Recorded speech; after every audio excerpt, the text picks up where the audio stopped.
Hello, GLOBEBUSTERS. Yes, of course they're serious. You do?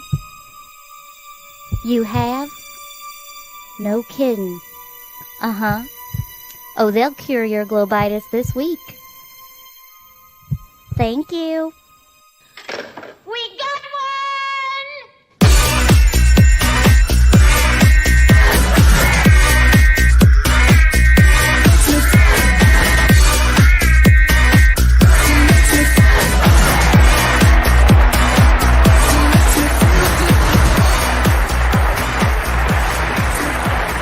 Ladies and gentlemen, it's the GLOBEBUSTERS.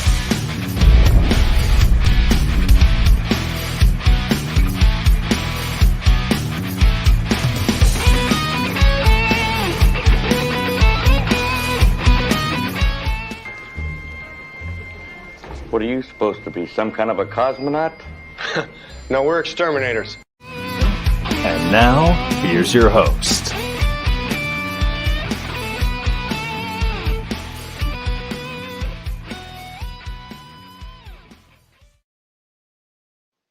And welcome everybody to GLOBEBUSTERS, the 411 on Flat Earth. I'm your host, Bob Xanadude60, and we're back with another new one for you today. And, it occurred to me after I created the title of the show that some people may not really understand the reference to the 411 because here in America, our directory assistance, for looking up telephone numbers is 411. So I don't know if that's something that is prevalent in other countries or not, but here you dial 411 and then you can, get anybody's phone number that you want to.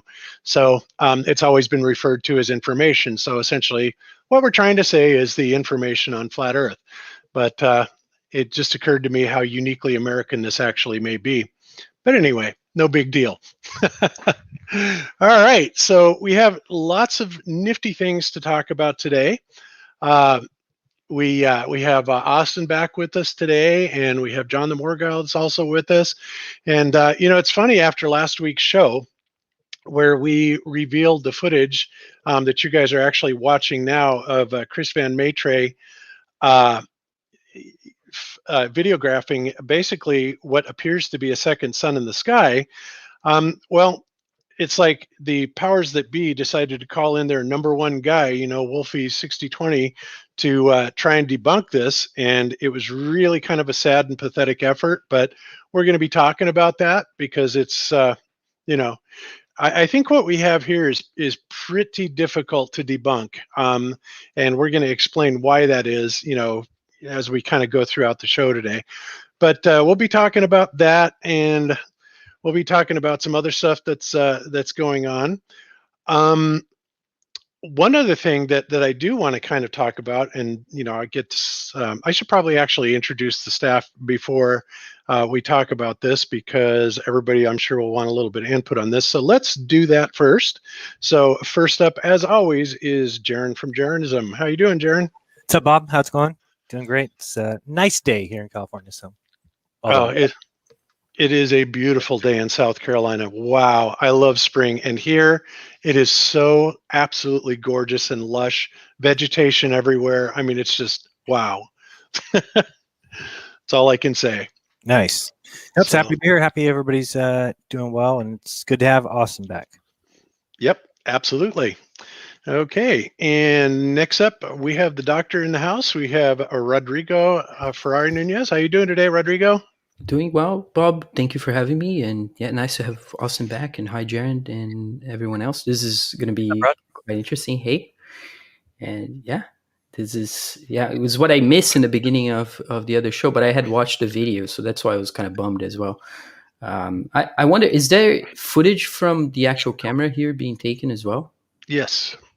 Yes, there is. And there's going to be a lot more, because this is something that we're going to be, purposely trying to debunk. We're going to try and debunk ourselves because obviously we realize how controversial this is. And so it needs to be put to the most stringent of tests. And we totally realize that, right? So that's exactly what we're going to do. And I'm sure Chris knows that. Crow knows that. We certainly do, because, extraordinary claims require extraordinary proof. there you this have it. was captured with different equipment by different people? It has been caught by Chris on multiple occasions with this particular piece of equipment, and also, and Crow, I believe, is using a different type of solar telescope with hydrogen alpha filters in it, and yeah, and then you'll see how coincidentally Wolfie just happens to come up with this exact same telescope. It's like, oh, isn't that convenient? I wonder who gave him that, but whatever. Amazing, absolutely amazing.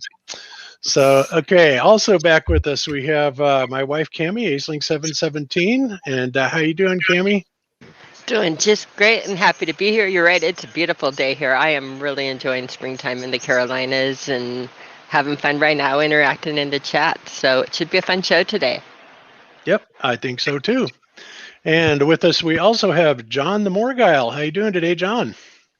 Hello. Doing just fine, everybody. Hope y'all are well. Yeah, beautiful day here in the heartland over in Kansas town. Wow. Yeah. Is it really humid there? No. Well, I grew up in Florida, so, I mean, it has to be more than 100% humidity for me to be complaining about the mugginess. But I'm not really sure. Yeah, I just think about Missouri sometimes, and Missouri is, well, it's like misery, so yeah, it's pretty bad there. All right, cool. All right, so let's see. We also have Chris Van Matre with us. And Chris, thanks for coming back and joining us again today. How are you doing today, sir? I'm doing really good. We got a beautiful sunny day here in Houston, and glad to be back. Awesome. And you just to make sure the record is straight here, Chris, did you read the instruction manual on your telescope? I just glanced through it. I didn't really look at it, Bob. I just started playing with all the thingamajigs and gadgets on it and didn't know what they were all about. So yeah, I'm sure that Wolfie would like people to believe that too. Sounds just like you, Chris, for somebody that's known you for so many years and have seen how organized you have all of your tools in your layout. Yeah, and that doesn't ring true. Yeah, Chris is one of the most methodical, organized people I have ever seen in my life. I mean, and anal to a fault. I mean, he is absolutely seeking perfection all the time. I could not believe the effort that he went through when we were doing the force the level, whatever we called it, experiments back in Colorado. I mean, so meticulous. It's unbelievable. So, yeah, I just laughed when I saw that. It's like, really? So he thinks that, I think it's ironic whenever the ball earthers try to debunk things that are obviously like true. Like, I don't know, like to debunk something that's true is ridiculous. I mean, like, how do you even do that? That's not possible. Like you know what I mean? Like, oh, let's debunk something that's true. Like, I don't know. Well, they do it by misdirecting, and we're going to see that. That's exactly what Wolfie did. He pointed at something that, yes, was an obvious thing. And in fact, the really crazy thing about it is Chris is on this video, and he's even talking about adjusting it and talking about that second aberration, or third, actually. I say like a third image of an aberration. He's even talking about that. Zach asked him about that, and he goes, no, that is refraction right there, right? So it's like, but did Wolfie pay any attention to that? No, not at all. He just says, oh, no, he must not have read the instruction manual. It's like, that guy is unbelievable. Yeah, I don't think they actually watch the videos. They just look at the caption and then assume and go from there. Yeah, I think what happened is whoever holds his leash basically sent him a solar telescope like yours, brand spanking new one, right in the box, so it just happens to have one right there. You can do all these demonstrations on, along with the script, and then say, oh, while you're at it, why don't you throw your daughter in, and you're teaching her all the planets and make it look adorable. So, nobody would ever think you would, try and divert attention away from the issue at hand. And, congratulations on that, Wolfie. Masterfully done, but sorry, didn't work on us. So anyway. The one thing to point out, and we will get into it on there, is a lot of our video was about just the sheer reaction with a single Polaroid filter. And you'll notice in his video, he doesn't touch it with a 10-foot pole. I mean, he does not go to what our video was about. He doesn't even go there. And I think No. that's the key to how deceptive it was, is he did not even look at what we were saying. I think they do that a lot, to where they try to debunk videos without even watching them. It seems, because you're right. They dance around the germane points. They don't ever respond to the topic at hand. They always try to misdirect and set up a straw man and debunk the straw man. It's like the only tactic they have, it seems. Yeah. Yeah, I totally agree. But, it obviously it works, so they're going to keep using it. And, somebody mentioned in the chat that, it's unfortunate that we're not getting out to a bigger audience, but we are in fact shadow banned, and we are. We're lucky if we get, we'll probably peak out at 1,000 to 1,200 viewers today, if we're lucky. And whether or not that's true or not, I don't know, but it's obviously being very much censored and, kind of kept in our local community. And that's why it's important for people to share it and, kind of, mix it around in social media to get it out there. But, we're fighting an uphill battle, and we certainly know that. So we just, keep doing what we know how to do and, see how it all turns out. So, okay. So next up, we have Austin from Witsit Gets It back with us. Austin, how are you doing, sir? I am doing great. I'm a free man in Key West, cannot complain.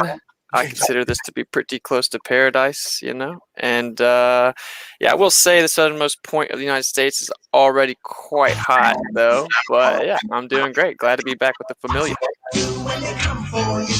Okay. All right. Who did that? Was that you, Jeran? That's me. My bad. I pressed the wrong button. Yeah, okay. No worries. No, that was exactly the right button. Yeah.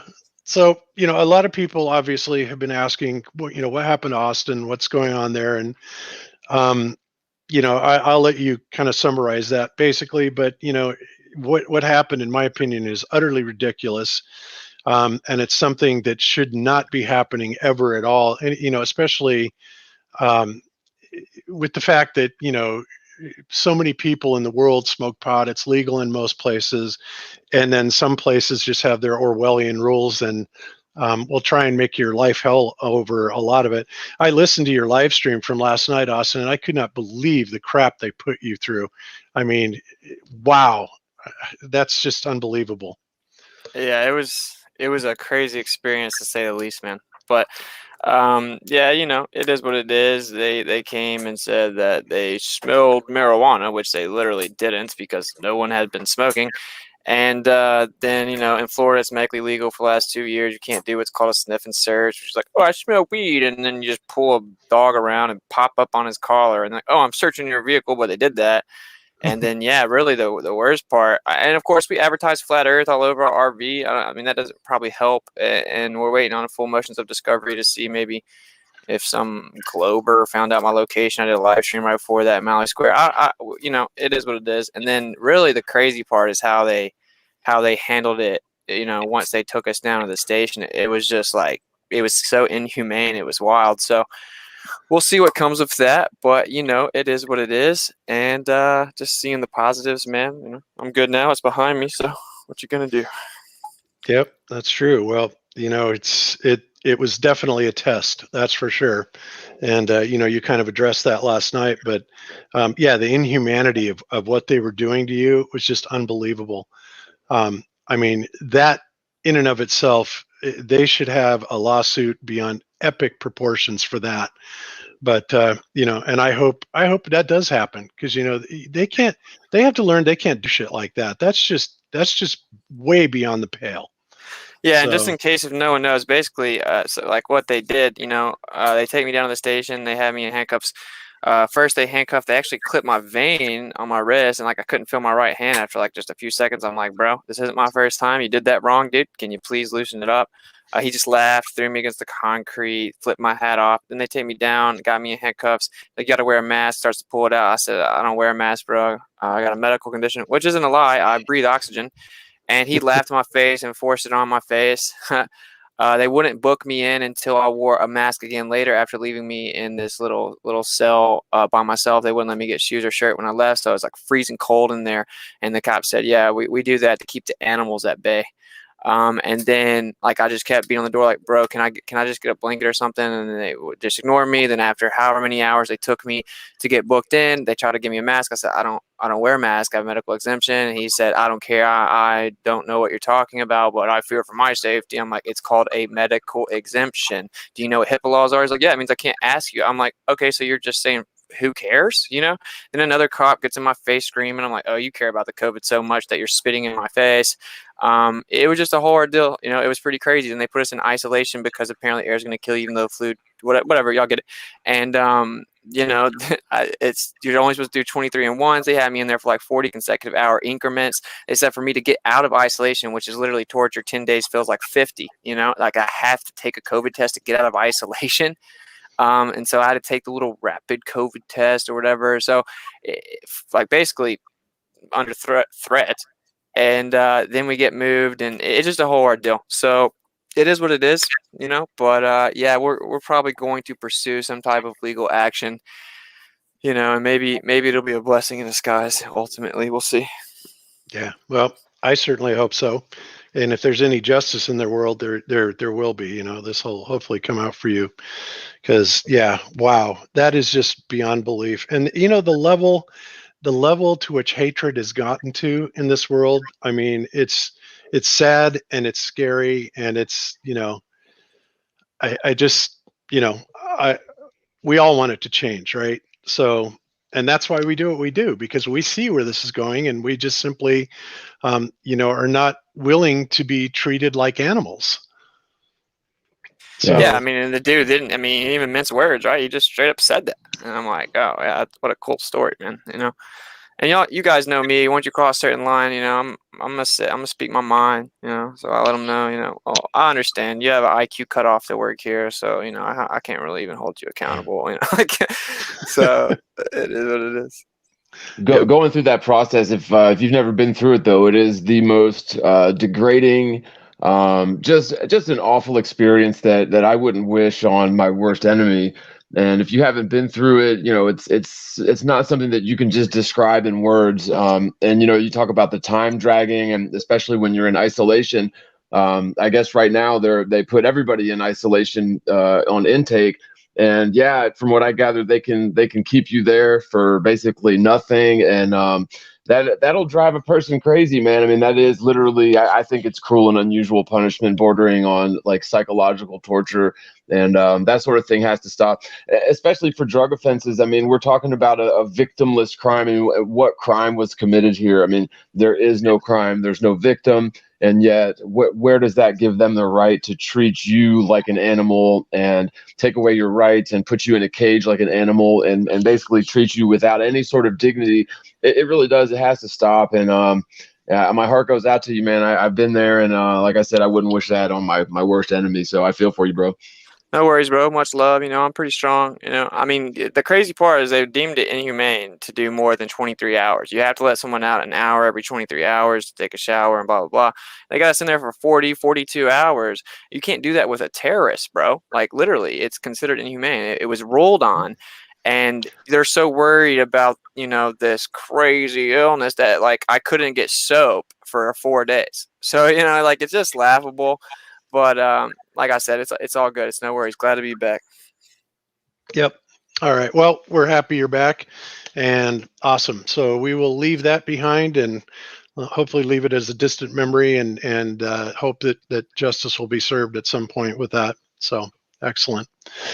All right. So one of the things that I want to talk about, you guys probably noticed I used a really, really old intro. And the reason for that is because, believe it or not, YouTube, for whatever reason, decided to allow me to remonetize this channel. Sure. So if you guys may notice down there that we have super chats enabled and all that fun stuff, even though we do appreciate super chats and all that fun stuff, you know, YouTube takes a third of it. So really almost any other way is superior to that. But, you know, at least they let us do that, and they let us monetize the channel. But one thing that they were doing every single week was they were hitting us with a copyright claim from Ray Parker Jr., as claiming ownership of our theme song, right? Of our intro song, which we bought, we paid for, rewrote the lyrics, had, 2 other people perform it. I mean, it's about as far from Ray Parker Jr. as you can get, but no matter how many times I appealed it, they kept, giving him all of our money, essentially. So at some point, I think it would be really cool if we had a new intro. And, typically Jeran has done that before, but I know he's got a lot of things going on and stuff. And so I was just going to, kind of see if maybe somebody in the community would be willing to kind of create a new intro for us. And you, Jeran, also, if you have the time, but I realize you don't have a lot of time, but what do you guys think about that? I like the idea. I think, I would love to see something that Conspiracy Music Guru could do with it. Also Friend of Yahweh. There's a lot of people that would, I think, could, do something, and then they can put their name on it too, so that every time we go live, their name's right on the screen, so they can kind of get some signups from it. But yeah, I'm open for anybody. I've just done, at this point, probably 20 intros. Would you say, Bob? Yeah, a bunch over the years. Yeah. I don't want to say I'm like out of ideas. I could come up with it again, but it's just like, I think I can't do what Alex can do. I can never do what Friend of Yahweh can do. So there is people that just have skills that are completely separate. So I would like to see what they could do, but I get it. If they don't have time, then we'll figure out something. But yeah, that song that we paid for, and we didn't pay a lot for it, but we reached out to the people that had the copyright on it and said, hey, can we just use the background track? And they said, yeah, what are you going to use it for? And we told them an intro, and then they came up with a price, and Bob and I talked and said, yeah, that seems reasonable. It wasn't very much. I don't remember what it was. It was like $50. It's really cheap. $50, yeah. Yeah, $50. So it was like $50 to buy the rights to the karaoke version. And so then we had Amber and Jay's, what's her husband's name? Tony. Tony, thank you. Yep. And Tony, they did an awesome job, and so it went for a while. But yeah, like Bob said, we keep getting copyrights from Ray Parker Jr., which is insane. And they don't listen to anything. You can just, every single time it comes up, you can write back and say, hey, here's the license, here's when we paid, here's who had the original, and they don't care. It just doesn't do anything. Nobody ever does anything about that. That's kind of the way they shit on the little guy. So yeah, so I would be really excited to see what anybody could do. Yep, I agree. So yeah, if you're interested in that, get in touch with us, and we can talk something out, and we'll see where this goes. I think it'd be great. So we shall see. All right. And speaking of Andrew, Friend of Yahweh, which he would be great if he could actually do something like this. He did release an update on his movie that he wants to do, and it's like a 46-second clip here, so I'm going to play that really quick just so everybody can kind of get where he's at. And again, I think he still has $500 that they need, but they're really close to meeting the budget, which I think was around $2,000, something like that. So they're 3/4 of the way there, and he's got the first day of shooting complete. He's really excited about it, as you can tell by the look on his face. And I'm going to let him just go ahead and tell you what's going on here. So let's go ahead and play Andrew here. I just filmed with Sonny Carl Davis the grandpa scene telling his grandson that we didn't go to the moon. Oh my God. We're talking pure gold. And then he does the interview, kind of like Barbara Walters special. Oh my God. It's so good. It is so good. Thank you all. And we're very close on the budget. Next, it'll be green screen with the chimp and everything. But let me tell you, this scene is going to be unreal. That is awesome. Well, we're happy for you, Andrew, and hopefully we can get you the rest of the way on your budget. And I want to give a shout out to Rhino. Thank you very much for being the first super chatter to use that, since we have gotten it back. Much appreciated. Yes, it does appear to be working, and that's awesome. So hopefully that'll help us keep going here. And because still, guys, we're still, considering other options about how to generate a little bit more revenue on this, because again, it's very time consuming to do these videos, to seek out the truth, to do the experiments, all the stuff that GLOBEBUSTERS has basically done for free for the last 6 years. It's just, the world is not getting any better, let's put it that way. And since obviously I've moved to South Carolina, finances become a lot more difficult. So I'm trying to avoid having to go and become a greeter at Walmart. Or, I don't know, I've been thinking about possibly reopen a business, but, like everybody else, I would like to do this as much as possible. So, if we can get our Patreon membership up, that would be great. But otherwise, we may go to, a system like what Crow 777 uses, where you have the first half of the show that's free, and then the second half of the show is on a subscription type of basis. Now, if we get enough people in Patreon, then we can keep it free for everybody. But, at some point, we're just going to have to put that to the test. So it's just one of those harsh realities. And, I certainly want to keep doing this, and I know that our work is very much appreciated, at least everything that I've heard from everybody. So, if you can help us out, that's great. That'd be awesome. All right. So, I guess let's go ahead and go back to, whoops, let me mute this. Let's go back and let's look at the Wolfie video. And we have Chris and Cami here. And of course, we said at the time that these are the observations that have been made.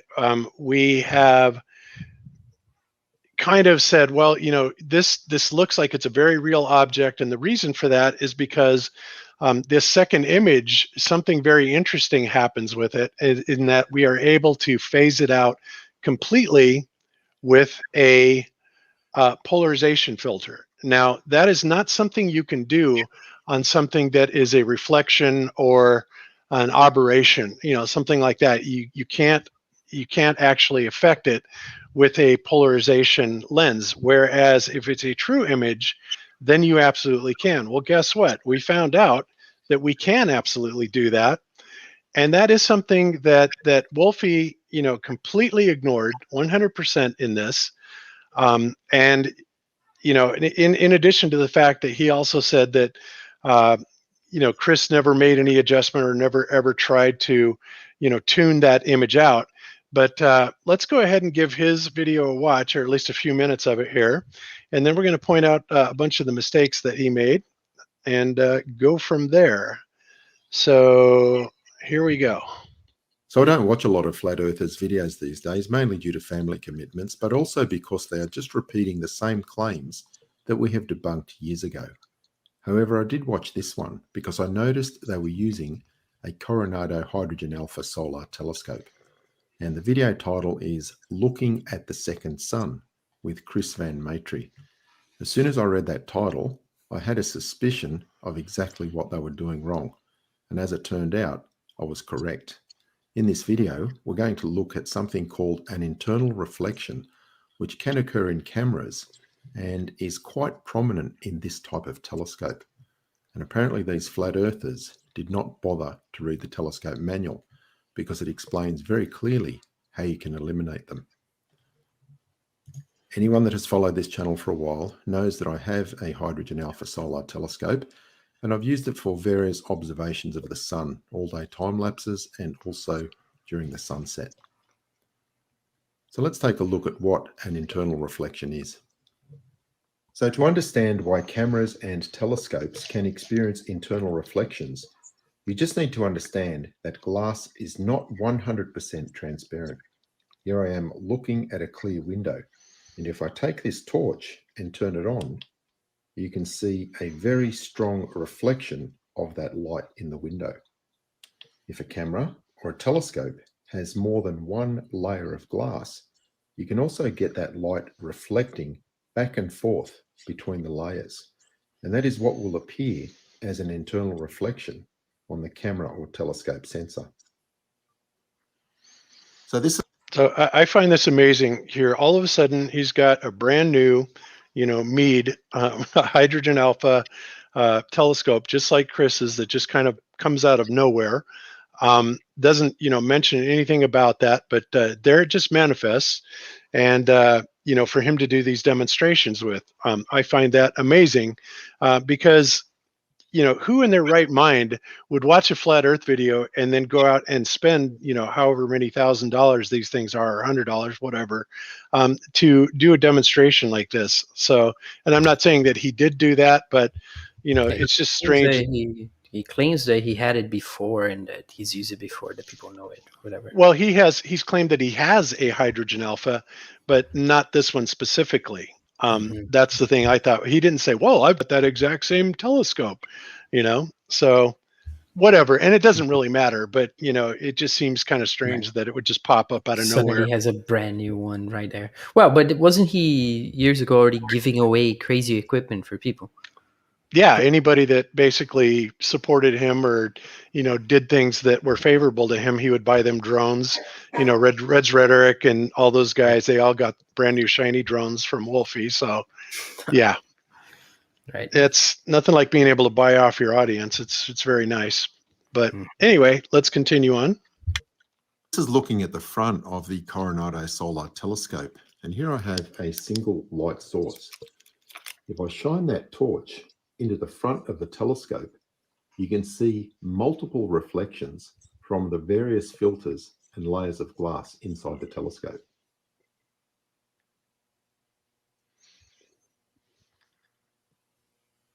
So because of the many filters in this type of telescope, it is quite prone to internal reflections, which can ruin your final image. In fact, it is such a problem that the manufacturer has included this tilt tuner. By rotating this small wheel, the front part of the telescope pivots around that hinge. And what that does is move the internal reflections away from the main frame and ideally out of the picture completely. And this clip shows what it looks like with a telescope. This is the main image of the sun, and this one is an internal reflection. You can see that it is a reflection because the prominences are the same on the reflection as they are on the main image of the sun. Now, when we move that tilt tuner, the reflection can be moved completely out of the frame like that. And that results in a much better picture. So what I was doing here was simply rotating that tuner in and out, and you can see the internal reflection moving in and out of the frame. You want to pause there, Bob? I'll play a clip now. Okay. So now what we needed Wolfie to do was pan up and show that he could still see the image that he moved out of the way, which he never does. Is one of the things that I first noticed. Right. When I adjust my tilt tuner, it does not affect the second object or the sun that we don't see in mine. But obviously in his, he can move his image all around in there. And that is the key. That's a huge key to it. Notice that when Chris was doing it and I was watching Chris do it, Chris was not moving the tuner or the things there. He was physically moving the location that the scope was pointing. So it wasn't moving an image. I mean, he no longer had the sun we see in the field of view there. So that kind of, if you really think about what he's using as a get out, Wolfie, on this, it's quite deceptive with the mirror focuses and what he's saying. And again, he does not bring Polaroid filters into it at all, which is really intriguing that he again skipped over our entire part of the argument that was so significant, he doesn't touch. He just pretends like it didn't exist. That's very deceptive. That's true. And, the idea that Chris, after doing this for several years, would make a rookie mistake like that is incomprehensible to me. But also, we also have Crow 777, which, do you happen to know what kind of a hydrogen alpha scope he has, Chris? I believe his is identical to mine. Is it really? Okay. The one Wolfie's using, I think, is just a newer model. It's a 70 instead of a 60. slightly different, slightly newer. It's brand new. It looks like you said.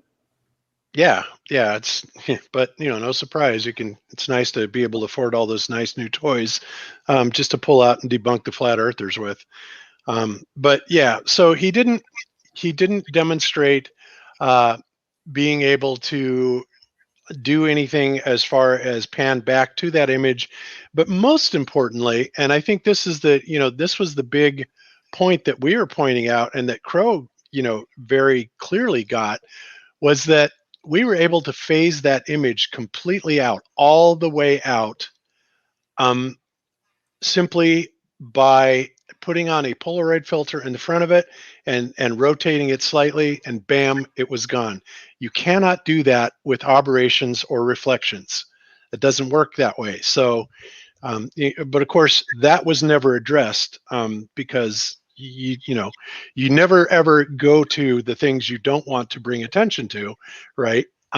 You simply stick with your straw man, which is what he's doing, saying, well, Chris just doesn't have enough wherewithal to read the user's manual on this, which is preposterous. And then he goes on to talk about how sorry he feels for us because we're so dumb, and all the flat earthers, reading the comments, we're just all taken in by it. And it's just like, really? we are first and foremost the people that, if it's going to be debunked, we're going to do it.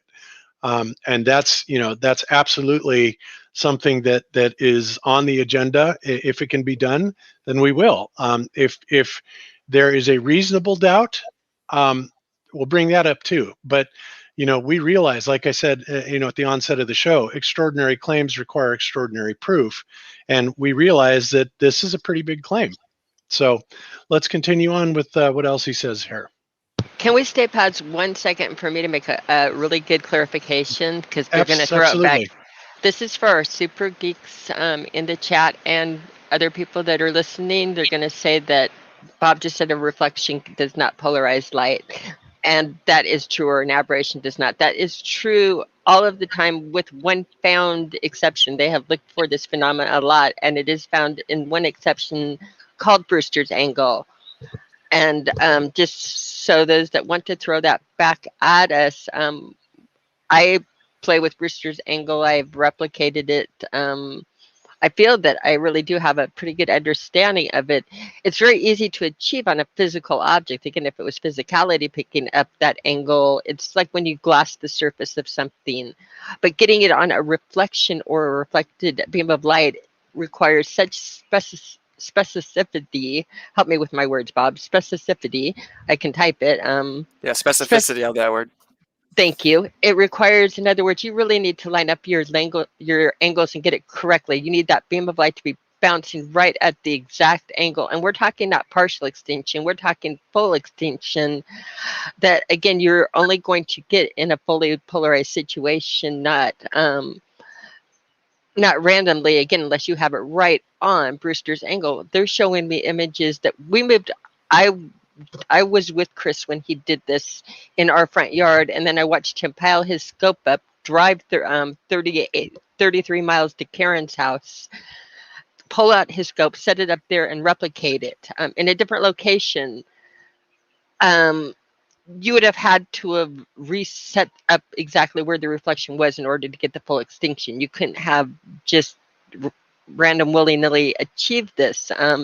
It's very, very specific to get an extinction if it is a reflection. Again, other ways it can be polarized is by a magnetic field or by Brewster's angle, which is much easier to see and pick up on a physical object if you're physically glassing that object in the sky. But again, to pick it up on a reflection is very, very, very specific, and it's very something that's been studied for hundreds of years and tested and measured. And the angles that things make these effects, for instance, Brewster's angles, it's well documented at exactly what material you're looking at and what angle you'll get the result at. It's one of the properties of a substance that you're looking at is what way is it going to bend and when will it go to that angle. It's not a willy-nilly pick up the scope and get it. And this is really what was significant about what we saw when looking through the telescope is this so-called reflection had a full polarizing effect. We were only using one filter and we got full extinction, which is akin to using 2 full filters. And again, that other filter of things that can create this effect. A magnetic field is your most obvious. It's very well documented. Magnetic fields crossing, magnetic fields polarize light. So a very, very strong magnetic field will polarize the light. So do we have a magnetic field that it's picking up? Do we have a giant filter that somebody's holding in position perfectly over the image and not overlapping the sky? No, I don't think we have that. And or are we doing the setup to get Brewster's angle? Not to the best of my knowledge. So again, show me how this is happening, because I really want to know. It's if the physics are out there and I'm missing them, please show me. But I've studied this for over 30 years. Show me, demonstrate it, reproduce it, because I can reproduce I can scale down everything I am showing you. And everything I am saying, I can reproduce and turn it from equations to reality and show you in reality. Okay. Beautiful. Jeran, were you going to say something? Or did I just hear something else? Nope. Okay, cool. All right. So let's go ahead and play through this. And then we have lots more to cover on this because, well, we're not the only ones that have come across this. So we're going to get to that here in a minute. But let's hear out Wolfie the rest of the way. Here we go. Now showing how it occurs in real time. So here is the image from the telescope. This is the sun, and this is the internal reflection. The whole purpose of the tilt tuner on the telescope is to move that reflection out of the frame. Just moving it slightly, you can see that the internal reflection has moved and is halfway out of the frame. Doing it a little further,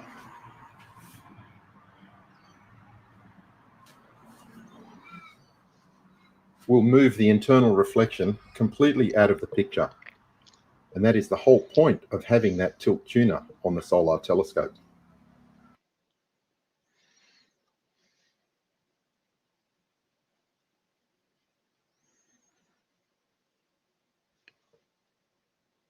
Okay. I don't remember this being void of audio. That's interesting.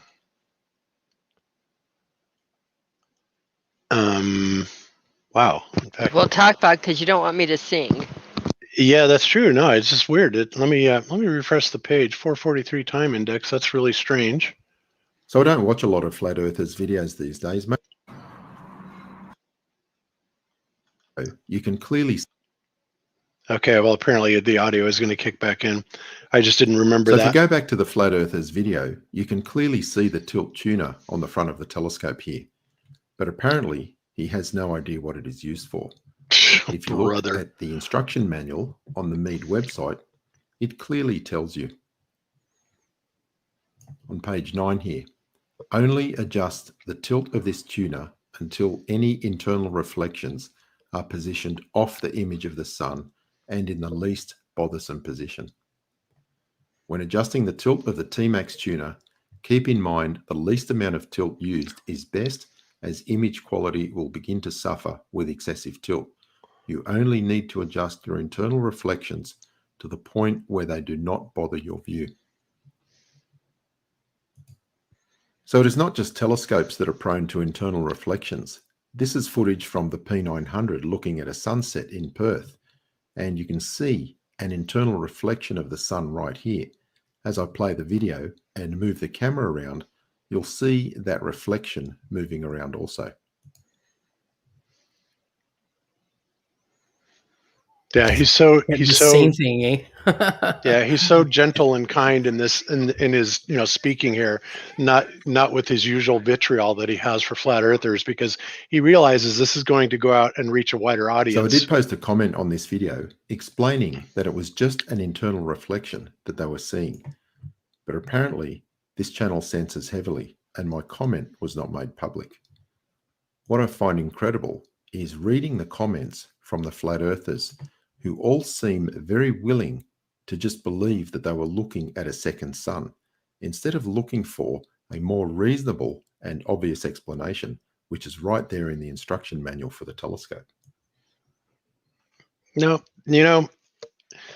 I think it is not unreasonable to realize that when we're looking for different things in this, obviously we're looking for different things in this because, we're flat earthers. We realize that we are not on a spinning ball flying through space, and the heliocentric model simply does not apply. All right. And if you can't wrap your head around that, Wolfie, then I don't know what to say to you. But when we operate from this, we are operating, under the knowing, I should say, that this is not, some people may not know 100% that it's a flat Earth.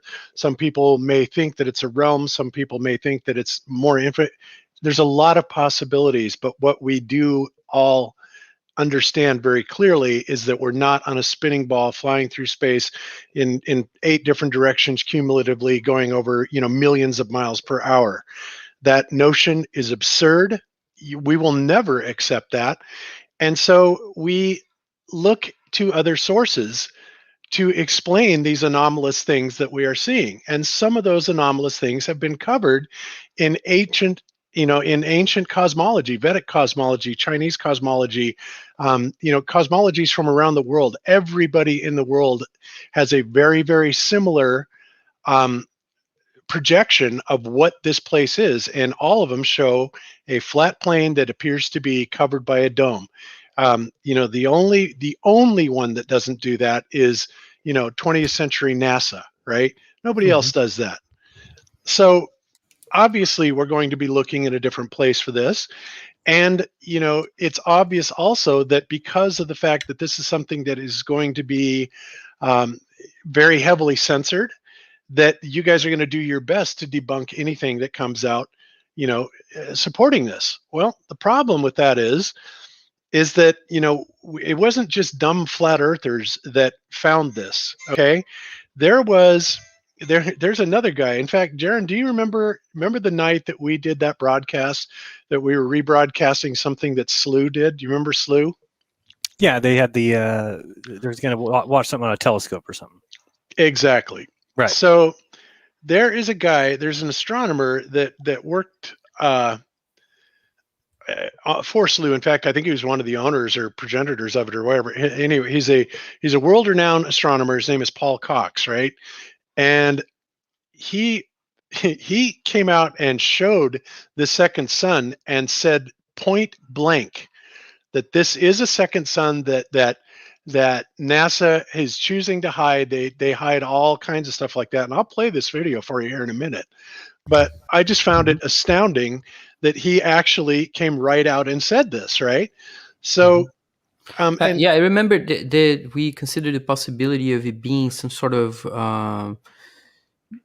something that we might be looking at the projection of something that's actually outside the dome or some barrier, and then you see, some people are talking about this. I think Iru was mentioning when we looked at the crow footage a while back.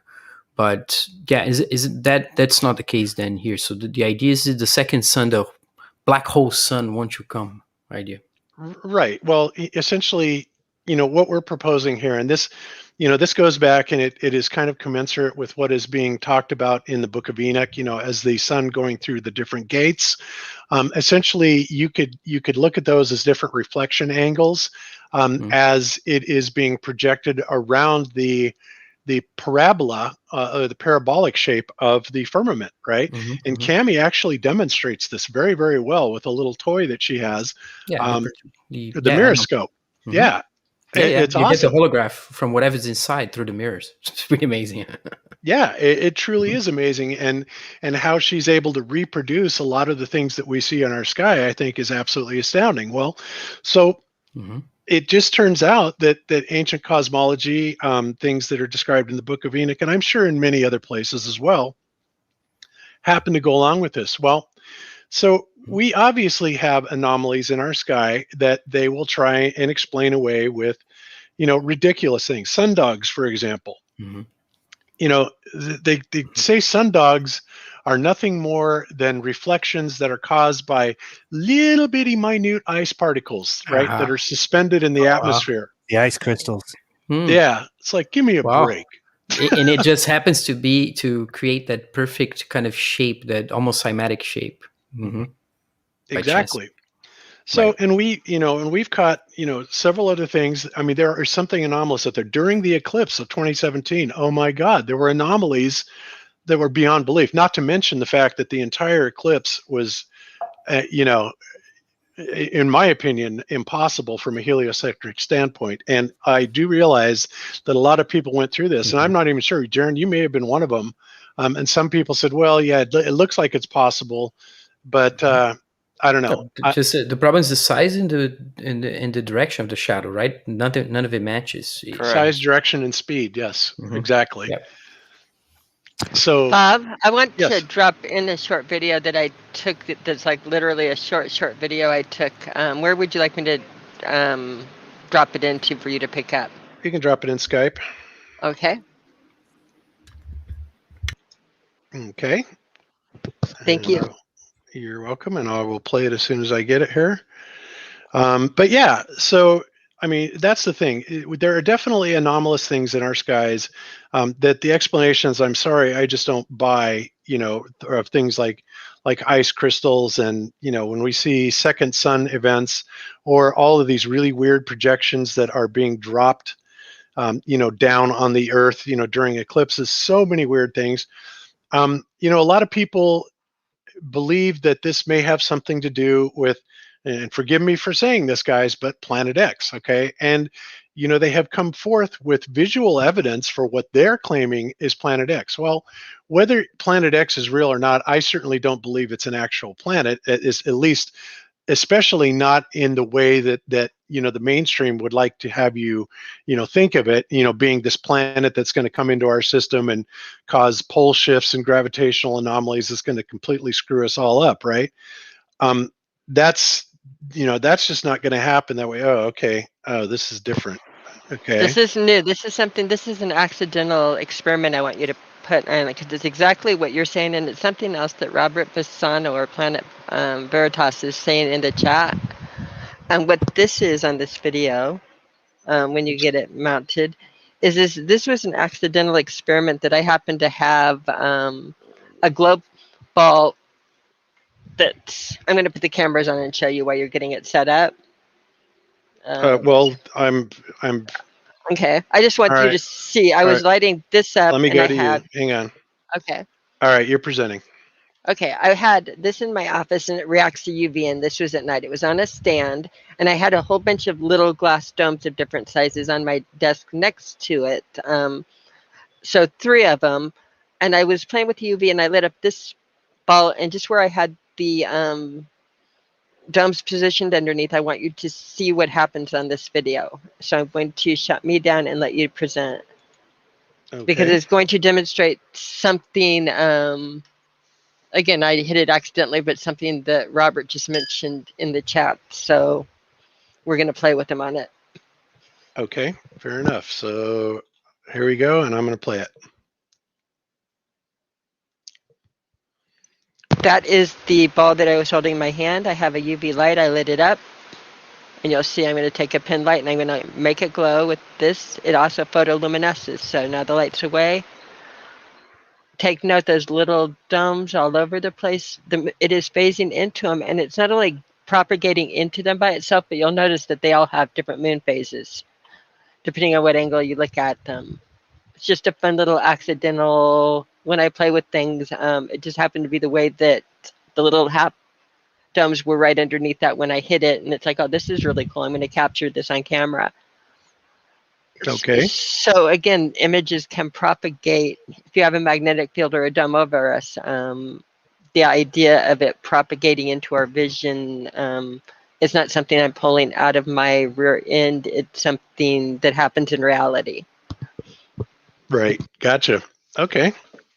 So Chris, do you have any other comments on, where Crow is coming for this? I'm queuing up. What I'm doing right now is I'm queuing up the statement and, what was being said by the astronomer that captured this. But in the meantime, do you have anything you want to say about it, Chris? Oh, about Wolfie's video, you mean? Yeah. No, I think I've said everything other than that. I think I said it earlier. He didn't pan around to look for anything other, if there was anything else there, or if he could even bring back in the refraction that he took out with his tilt tuner. And he probably needs to send off an email to Paul Cox, because I don't think he's read his manual and knows anything about the tilt tuner either. So he probably needs to go sit down in the corner. I don't even watch fighter videos. I just immediately respond to them. Yeah. Okay. Yeah, all right. So, okay. All right. So, oh crap, that is the wrong one. This is what happens when you have multiple videos open that shouldn't be open. Hang on a second. Copy. Hey, Bob, bro, what if the whole Planet X thing is just, of course, a wandering star, as it does appear the planets are, and the etymology actually insinuates, of course, and then they're at a lower altitude, maybe they're getting closer, huh? Yeah, it could be. I mean, it's hard to say what they are, but there's absolutely anomalies in the sky. And now we've also seen, those dark body things that seem to come out of nowhere, when there's an eclipse. And this is what we termed Rahu and Ketu. And I've got some video of that I'll show you here in a minute. But what is that? I mean, those clearly are not reflections or anything like that. They've been captured from the ground. They've been captured from aircraft, from different windows, different seats on the aircraft. Whatever they are, they're real, and they always seem to pop into existence when it comes to an eclipse, right? So what the hell is going on here? So, all right, first of all, let me make sure you guys can hear this. Let me go ahead and play it, and let me know if you can hear it. Yeah. Able to hear that? Okay. All right. I'm going to get it up to where we need to go here. Yeah, we got to get it up, queued up a little bit. Okay.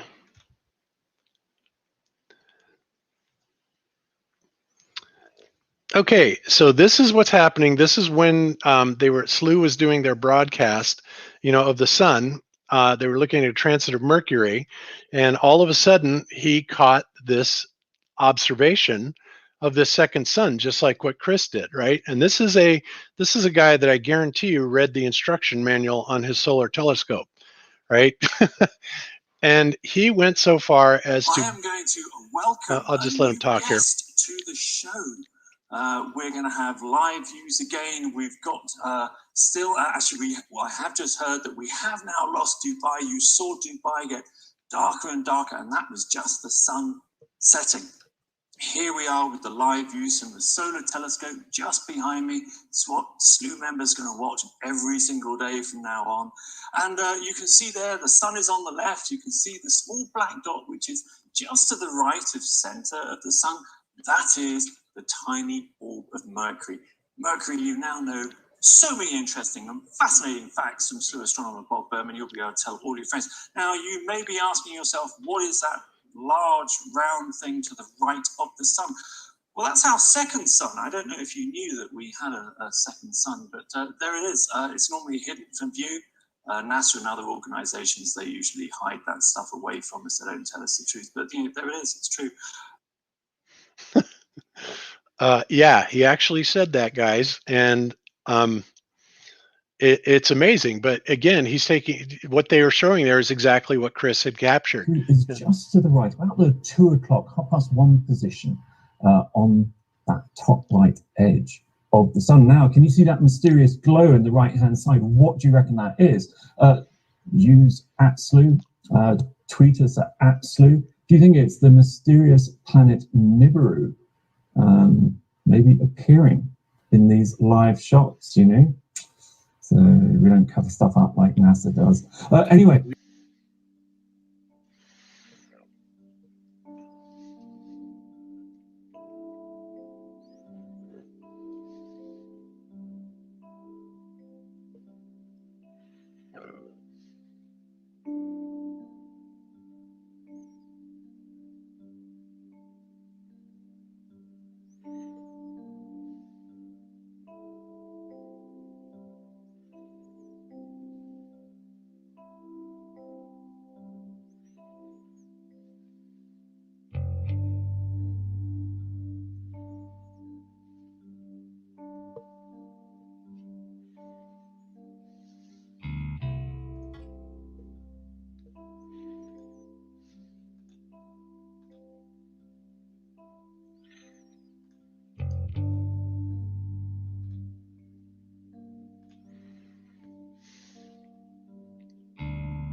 So these are just shots, obviously, of other places that these things have been captured. And again, the mainstream would have you believe that they are sundogs, right? Little particles of ice that are causing these anomalous reflections. Just ridiculous assertions, especially when you look at the clarity and the frequency that these things are coming up. And also, another thing that I find extremely interesting is that you seem to get multiple angles, like the further north that you get.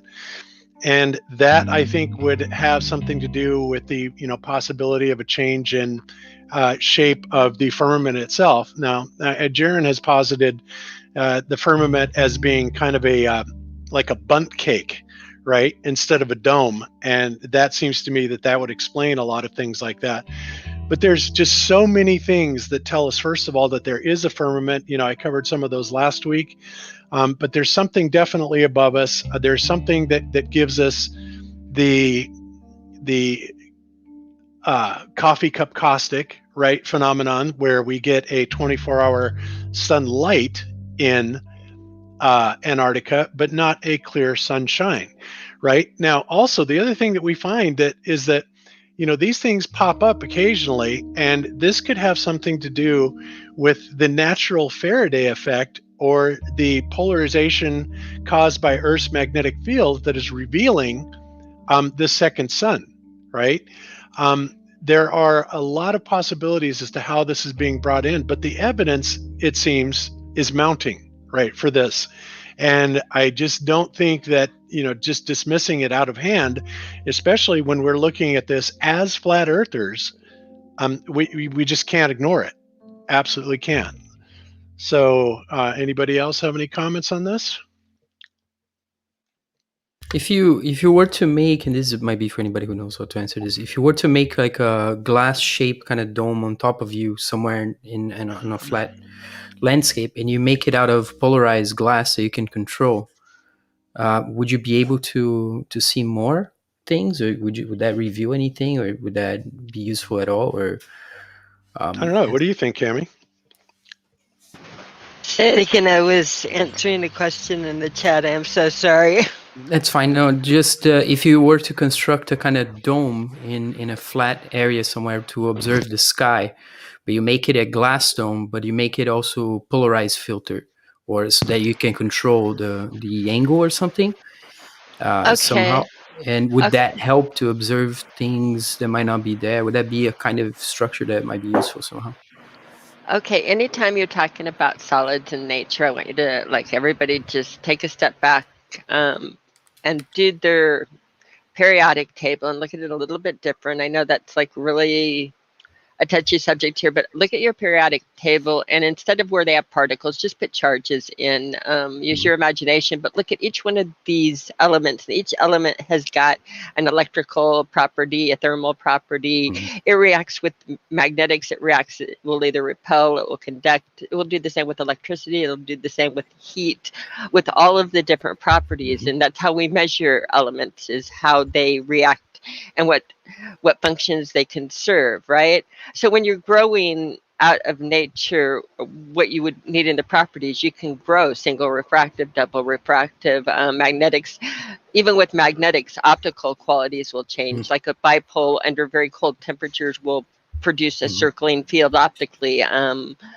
When things are allowed to organize coherently, which is what you see as crystals that are very coherent, and that just means that they had time to organize why the conditions were right. So if you had, for instance, we'll take it down to the most basic. If you have snow and beautiful snowflakes that you see the perfect symmetry in, the temperature change was gradual enough for these to grow into crystals. When you get hit with sleet and hail coming down at you, it means that the temperature change, one of the codependents on it, was so rapid that it did not get to grow or organize. It's in a very unorganized state. It's almost like a solid liquid in a way. The organization and the properties of colonization that are not into it. That happens with every single element that we have in nature, and they work together and do it in elements. And each one of them, again, when you say, could it happen or would it? Yeah, you could grow and have your exact perfect optical properties. They all exist in nature. That's where we got them. That's where we learned them. So yes, with the right temperature and that, you could crystallize the perfect dome with the perfect properties, with the right resonance. You put the ingredients together, it's going to happen. Right. No, I was thinking even along the lines of like an artificial kind of observatory type of thing where you make the walls, you get a bubble for observing the sky, but you make so that glass can be changed somehow so that it can filter what you see just naturally from it. We do that naturally every day. You can filter out, you can take filters and put them on your cameras, or I don't even put them on my cameras. I hold them in front of me. If I turn down my camera, I would be able to see. You can see me with Polaroid filters. I also have infrared filters. I have different colored because, again, if I hold a light red filter in front of me, it's going to filter out the blue in the spectrum on the other part of the light. So if I wanted to absorb the blue, I would do a light red filter. Filters are all around you. What you're saying is that would be kind of cool, everything is. Yeah. So the filters, we all have them. They're around you. All you have to do is learn how to pick up and use what's around you and see that it all develops perfectly in nature. Each one of these colors in perfect fractions. Look at your gemstones and your minerals. Again, these are how the grown light comes coherently. It's how it operates coherently as opposed to incoherently. It all gets into resonance and frequency again. All goes back to the same thing. Cool. Okay. Yeah. Beautiful. Nice. Yeah, imagine that would be kind of cool to have, your observation bubble that you can play with all kinds of filters in your screen, and you're in the middle of it, looking at the sky during the day and during the night. That would be interesting. Yeah, and Cami, what is that thing again where the sun is going around in circles and it generates that cycle that you are saying is responsible, that you thought was responsible for like the lunar wave? What was that called? Or do you remember off the top of your head, or you're muted? Oh no, you're not muted. I guess you're not there. I'm here. Oh, okay. Can you hear me? Yeah, Yes, I hear you now. Okay, it's called the heliospheric current sheet. And this is like a rotating Polaroid filter in the sky that I think we'll be able to read a lot of things from. They acknowledge it's up there. When it supposedly hits our surface, we call it a solar sector boundary crossing. And we take note of it because it changes the polarity and how we see things. And a lot of things we look at have two optic axes, so a lot of things change when you change the overall polarity field. So that is a rotating disc. I do personally, in my personal playing with things, think it is responsible for the lunar wave, because do you remember how we saw what I believe is the Faraday effect, or with the sun that we saw that made me think it's physical, that object of playing with polarity? That was full extinction. That's only a way that something that is generating a strong magnetic field, or again is a Polaroid filter, or again creating perfect polarity would do. Most things are not going to create that type of perfect polarity reaction, but they will react in different ways. So some objects are called double refractive. It just means they have two optic axes grown into them instead of one. And so when you change the polarity of the way that you're looking at it, you will change which axis you're looking at, and the image will physically jump. It's an optical jump. It's measured. We use it every day to assess the properties of what the material is, if you go back to the properties of it, because that amount that it jumps optically tells us two things. It tells us it has two optic axes instead of one, so it's biaxial instead of uniaxial, and the amount that the optical shift takes place over is very specific depending on the material. So different materials consistently have that different optical shift, and that shift is known as the birefringence. So the magical language would be we're measuring the birefringence when we're seeing how much the optical image jumps.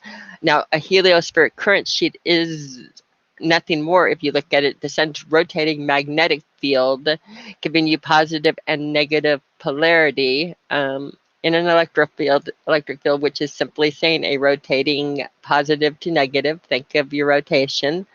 Look at your picture on the screen, the Archimedean spiral. That is what happens around electrical fields. They get rotating fields. that follow a Crushing. lot of rules, right-hand rule. They follow a lot of different things, and we're looking. One of the things is everything reacts differently to them. So on polarity, different materials will have a different optical jump, or a different, or something that is totally, again, has its own field. It could entirely extinguish out, which would be very, again, very significant. That's why that second image was very significant to me, that it completely extinguished out. It didn't move. There were other things it could have done. When reading polarity, usually what I'm looking for is a lot less significant than the image jumping so much or it completely fading out. You're actually looking at the different patterns in there. Is it making a little X? Is it a bar line? The growth patterns. You can see stress in objects as they grow and where the crystals change direction. These are all things you can look at when viewing something through cross-polarized fields. It's Which is, a of course, reality. hyperlogical, right? If you are to understand that the perception of any illumination is relative to directionality in the medium. So if you are to Yes. compile or manipulate it, of course, it would optically change. Absolutely. And again, and you always have to put the observer, or again, the person doing it in there. It's very much like being discussed in the chat, and that when you stand on the water's edge and that sun is reflecting or the moon is reflecting, and that has that perfect line to you, as you move, that line moves with you. You're part of the equation. You Exactly. can't take it out. This would coincide with non-locality, right? Yes, exactly. Good job. Keep going. Excellent. You're the one crushing over here. Okay, so so I want to jump into another video that kind of demonstrates what I was talking about earlier, and this comes from Flat Earth 101. Actually did this particular section, even though this is a composite from Don't Spare the Truth. But I'm going to play this a little bit, and let me know if you guys can't hear this, but you should be able to hear the audio as well. The dark celestial body can eclipse the sun out of nowhere. Just like lunar eclipses are caused by other celestial body, so are solar eclipses. All right, so as you can see, we've got these bodies up there around the sun, and these are the things that we've taken pictures of many times from the ground, from airliners, stuff like that. They appear to be orbs that fit the description of Rahu and Ketu, and of course, Rahu and Ketu being this serpent where the head has been separated from the body, and when a solar eclipse allegedly occurs, it is the head of Rahu that is swallowing the sun, causing the eclipse, mythologically speaking. And shout out to Commercial Sound and Video for the super chat. I like Jeran's idea of putting in a couple of bucks per month in an all-inclusive fund, power and numbers. Yes, I agree with that totally. Thank you very much for that, Nathan. So let me go ahead and go back to this, and let's hear just a couple more minutes of what Flat Earth 101 says about this. Babylonians called it the planet of crossing, planet X, dark sun, if you will. And so do every cultures in the world. In India, they call it Rahu and Ketu. In Java, Indonesia, they call it Batara Kala. Not because ancient people are stupid, but because they really use their senses. Their senses told them it's not the moon eclipsing the sun, it's a dark sky object that can absorb light.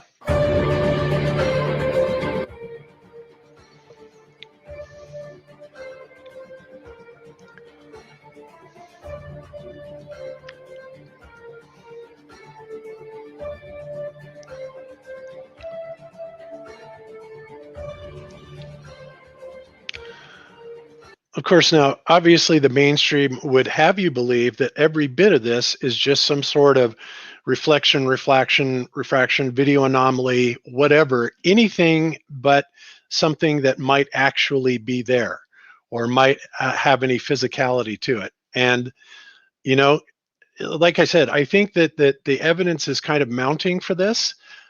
That's proving otherwise. And when Chris goes out there and Crow goes out there and they're getting, anomalous things that they're recording, like, a second sun that does respond to, polarizing lenses, fading it out, or a lunar wave that now several people around the world have caught the lunar wave.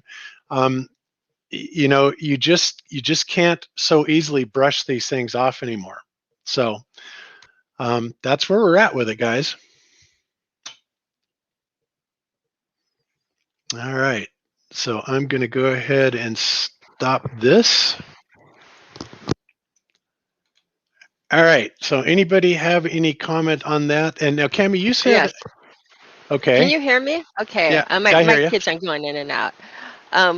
One of the fun experiments that we have a lot of things that Chris and Crow will be doing and modeling. And one of the things that Chris is going to be working on in his time in the future, again, this is not something that changes and it requires time for setup, is we'll be adding a third Polaroid filter at an angle to the mix, because that's what I do think is happening when we see a lunar eclipse.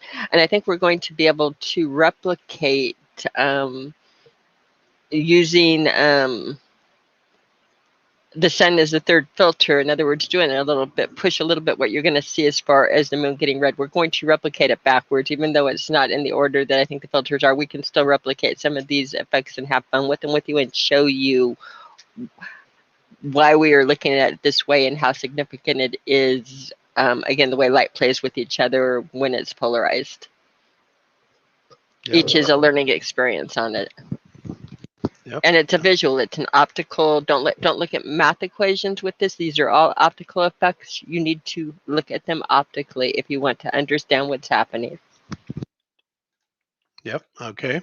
Cool. And last but not least on this, of course, is an article that was written up by, this newspaper or Online Express, which is kind of like National Enquirer, but, amazingly, I think like was pointed out to us in the Men in Black movies, they're actually the real news tabloids that point out a lot of real stuff. So this is just that story. And I will put this in the show notes about the astronomer exposes NASA cover-up claiming second sun, and Nibiru, whatever you think Nibiru is, or Rahu and Ketu, it just, like I said, it appears that there's a lot of evidence that appear to be mounting up on this thing. And, so Chris, what do you think are some of the things that we can do to, try and falsify this? And, some people have said that maybe what you could do is when you're looking directly at the sun, you could have the photosphere of the sun blocked out, like by a corner of a building or something, and then see if that changes, the secondary sun, if you're able to capture it on that day. Do you think that's something that's possible? Yeah, it would take a little work waiting to see if you could get into a position to get. I live pretty close to downtown Houston, so the sun's going to be overhead. I might be able to replicate something like that. When I was in Denver, I never did take advantage of the mountains. I was going to do it with the mountains, waiting for the sun to sink behind the mountains and see if I could still pick up the second sun when the sun that we see is behind the mountain peaks, but I didn't get a chance to do that. And then I was looking at that magnifying dome. I might take that and try and put that on the end of my hydrogen alpha and try and use it maybe for a zoom, or see if I can get any kind of different view through that. I think it'd be really interesting. Excellent. Yeah, I think we need to try stuff like that. So, Chris, it seemed like when you were here in South Carolina, it was pretty easy. I mean, you walked out to our front yard and you were able to capture the second sun, and then you went to Karen B's and you were able to capture it there. But that's not something that's an everyday occurrence, is it? You can't do that every single day, right? Well, I haven't set it up and looked for it every day. So the times that I've had, I've picked it up. I think there's only one time that I couldn't find it. Okay, interesting. That was here in Houston. But I only spent a few minutes. I didn't have much time. I went outside, set it up, and I've got a lot of tree canopy in the backyard. I can't use my backyard because I got a whole tree canopy back there. The front yard, I just barely got one lane that I can look through. So, Chris, this is important to me. What time of year was it that you could not find it? Winter? Yes, I think it was winter time. It was like a day. Yeah, data winner would make, again, that would, if you think about where angles are, that would be helpful. Again, accumulating data that you could not find it is also significant because there can be angles that you might not be able to see it in the way I'm visualizing it in winter time. When you're in Texas would make sense to me, just how I'm seeing it. Again, with mirrors and that, you can sometimes get turned around. So I like to clarify and understand more. And then I'd like to maybe get Prism to see if we can pick up any difference in the light properties between the one we see and the one that we don't. Oh, that's a good idea too. Very good idea. So yeah, and so anybody that's out in the audience, if you can think of ways to possibly either verify or falsify this, put your suggestions in the comments, because we're not claiming absolutely that this is 100% real, but the evidence that we're looking at so far seems to indicate that it is absolutely something physical is there. Other people have picked it up. Crows picked it up. This astronomer at SLU apparently seems to think that it's real. And not to mention all the photographic evidence coming in from around the world that really we know the claim of it being a sundog is kind of preposterous, but whatever. So I think we just need to really focus in on this and see, what kind of data we can collect on it. So very good. All right, guys.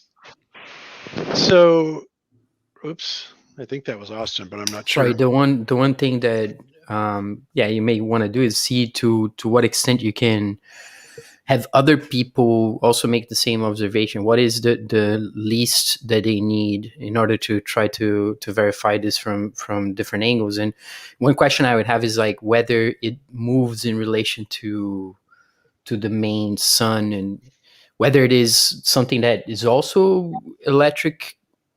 Is it electric in the same way in that it illuminates things around it, or is it some sort of phase, or is it in some other spectra or something like this? Dark sun. I for some reason, that's very, very good that you say that, because I have reasons to believe it is a dark sun. It's radiating and it's not coming into full light spectrum until it comes through. Is how I sometimes see it. Yeah. The black sun. I mean, obviously, the Illuminati have plenty of symbology around it. There's a lot of lore around it, and I'm sure that somebody has probably done a little bit of studying on that. If not, then maybe that's worth looking into. But it appears that somebody thinks it's real, right? Mm-hmm. Yeah. Well, I mean, here he's saying there's a second sun plus Nibiru, right? And Nibiru should be the invisible planet that's on the orbit of the Earth for some people as well on the other side. Yeah, it's just a wandering star getting closer, bro. No big deal. Yeah, it probably is. I mean, Nibiru is like, and they talk about it in the mainstream all the time, the ninth planet, right? Which they also call that, and they also call it a winged planet. And interestingly, there's some interesting footage that shows something like that. Whether or not it's real or not, I don't know.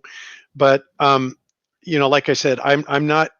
I personally don't really think trust a lot of people who've been talking I about don't Nibiru for a long time. But I'm just wondering because it's based on misreading. Zechariah Sitchin. Shitskin. Yeah, there seems to be this suspicious deification of it. Yeah, and so what really are those lights? I don't know. Yep. Yeah, this is supposed to be off the visible spectrum, right, or whatever. That's the idea. So there would be a bunch of bodies off the visible spectrum. That's probably why they have that Lucifer telescope as well. Exactly. Yep. Okay. Cool. All right. Well, I think we probably covered that, and as we find out more information, we'll bring it to you. But I just wanted to answer that rebuttal by Wolfie. To basically claim that we didn't read our instruction manual is absurd, and I just think that was a really, really weak attempt at a debunk, which only raises my suspicions even more. It's like, why would they call this guy in to do this? Why? Especially the flare that he showed. That was kind of wow. Yeah, and then at the end, and I didn't show this, but he goes in, he shows his daughter, I think Emma, where he's teaching her all this stuff, and it's like, talk about what is that called? social, whatever it is, when you're doing something good and you're trying to show the world that you're doing something good. I forgot what the hell where it's called, but he's like doing stuff like that, and it's just virtue projection, virtue signaling. Virtue signaling. That's it. Yeah, I just saw that and went, "That's really disgusting." Well, you know? at least she's not called Andromeda, right? Yeah, there is. That's true. I like flat Earth mass kids, Andromeda, Mars. And at least he doesn't have Newton's name tattooed on his arms. Well, right. Yeah, absolutely true. So, and one more thing, Bob. I think it was episode 155, the first one me and Crow did. We put out a lot of ideas that people could use to try and film this themselves. And I forget what those were, but if you go back to, like I said, I think it was episode 155 on Crow's channel, we threw out quite a few ideas for people to try. oh, okay. Well, that's really good. So you probably did that an hour or two, though, didn't you? But regardless, maybe we can. No, I'm not sure. We might have, but I think we put it in hour one because it was the free hour. But I'm not positive. It could be an hour two. Okay. Well, we'll see if we can harvest that out of there and see what we can get with it. But cool. All right. Well, I think we will go ahead and leave this topic behind then. And I know, Jeran, you said something about you wanted to talk about, and I think this is the video that Flat Earth Banjo USA, Japan, and Brazil put out. And this has to do with this Kelsey 74 gear guy who is allegedly a 747 pilot. And he's talking about putting together a flight that's basically going to go, over Antarctica, supposedly. And I know you wanted to talk about that, and I did watch it. So I'm going to let you kind of start off with your thoughts about that. Sure. So the other day on my show, I was talking about how sometimes I want to put these guys' feet to the fire because he makes very cocky claims that it's very easy to book this flight and he can do it anytime, and you can charter his flights and you can fly anywhere you want. So things like that, when you just say things, people hear them and believe them real quickly. Like, yeah, what do you mean nobody can go to Antarctica? This guy just said that anybody can fly over Antarctica. So in practice, though, none of these things actually happen, right? And I'm sure the funny thing is this guy's flown everywhere, all around the world, everywhere around the globe. He's been everywhere. But I bet you he's never flown over Antarctica. So he's just saying, because he assumes that if he charters this flight, he'll get to fly over Antarctica. So I feel like let's hold him to it. And I'd be all open for raising funds for it. And I saw the comments in my latest video, and it's almost like borderline embarrassing how afraid of everything that people are. And I get it. Okay. And I'm not saying that this flight's going to take place. This is what you have to realize, is that we are forcing them to have it take place. But everyone says they're just going to put all these flat earthers on the plane and crash it. I just don't believe that. I don't think that. So for me, I'm like, go ahead. If they want to kill me and a bunch of flat earthers, well, I can't speak for everybody else, but I'll say, go ahead, kill me. If that's their plan, is to pretend they're going to do some flight around the world and then crash it. Like that's going to really help their cause, right? It's going to hurt their cause if they're telling everybody, oh, we can do this flight. Look, we're going to do this flight, and we get everybody to sign up, and then it crashes. I mean, that's going to do more damage than people think. And I'm not trying to be down. Yeah, see, I mean, Austin's like me. We don't have lips. I don't know what you want to say. We got some cojones. We're ready to go. Austin's on board with me, so we got two people. Anyway, I would jump right on it too, Jeran. See, there we go. So we're not all afraid of everything. So we're not all afraid of the boogeyman. So to me, I'm like, let's do it. And I was all for it. And I was even explaining that the distance that the flight would have to travel to do what he's saying, in my mind, would be a minimum 20,000 miles, maybe more. And his flight that he's describing is only 7,000 miles. And I think I heard him say it would take 14 hours, if I remember correctly. I think it should take more like 12. And if we look online, we can't even find that flight because that flight doesn't exist. There's no such thing as the flight that he wants to take, which is from Buenos Aires to what was it called? Melbourne. So Melbourne, yeah. So I was thinking about that, and I was like, okay, I'll still challenge him on that, because I still think there's enough discrepancy that it would show one way or the other vast problems with the amount of time that it should take. Like I've seen online, somewhere it says that it takes 18 hours. which is a joke because 18 hours over 7,000 miles means you're going like less than 400. Right? We figured it out on my show, but no plane's going less than 400 on a long trek like that. And so if that was the case, and even he had to admit that, I would say, okay, so you're telling everybody that the reason this flight's going to take so long is because we're going to be doing 400 miles per hour the whole time. It's just ridiculous. So especially because we know that you can get trade winds going either way down there. Obviously, they're predominantly one direction with the high speeds. Anyway, getting to Banjo's video, I watched, I didn't know he put it out when I did my show, and then I was like, oh, Banjo put something out. So I go and watch him, and I totally agree with him. What he says is, if you are this pilot who says, I can charter a plane and go anywhere, why not do this flight instead? So if you kind of go forward to where Banjo is laying out his, let me see where it's at. Go a little bit further. You can stop there for a second. Put it right there, yeah. So, Banjo's here is talking about this flight. Now, Banjo says, we don't have a problem with the Santiago, Chile to Sydney flight. And I would agree, because I think it works out the time-wise well with the flat Earth. I mean, especially when you add the 200 to 250 mile per hour winds. We know that the flight is way faster going Sydney to Santiago than vice versa. So I've never had a problem with that flight either. I think it works on a flat Earth map. His idea of Buenos Aires, which is a little bit obviously east, and then coming to the south, so you'd have to come up underneath Australia to hit Melbourne. And plus, the way he describes it, he's going to stay close enough to Antarctica that we'd be able to see it the whole time. So obviously the little flight path there with the red arrow isn't going to really work. And I just don't think it can be done in the time frame that the globe would call for. So, but go ahead, go forward a little bit more. Okay, before I do that, one thing, JQ, just thank you for the super chat, by the way, JQ. He says Buenos Aires to Perth, not Melbourne, and I think Melbourne was the pilot's idea. What's his name, Kelsey, and then it was actually Eddie who said, no, how about we do this to Perth, right? Wasn't that his counter proposal? Who's Eddie? Eddie is Flat Earth Banjo. Oh, I thought his name was Banjo. I know. Okay. So go a little bit for is that so? Wait, he says he wants to go where? Well, I don't think he wants to start in Buenos Aires though.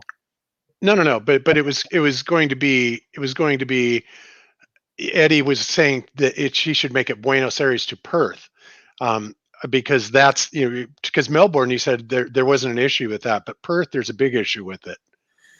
Yeah, keep going forward. I don't. Yeah, keep going forward. I want to. Okay. See. I didn't know that's what he. I thought it was somewhere else he said, but whatever it was correct. Whatever it was, I agree with. Okay, so that's the flight, right? So yeah, that one right there. No, when you can see it go across the. Because here's the thing. So that pilot Kelsey says that we can fly across Antarctica easily, right? But in his plan, he had us barely going. Okay, pause it right there, Bob. Just you can, pause it right there. So in his plan, if you look at the line that's going from Buenos Aires to New Zealand, there you'll see that red line just skirts Antarctica, right? It just kind of goes right next to it. So we wouldn't have a lot of view of that the whole time.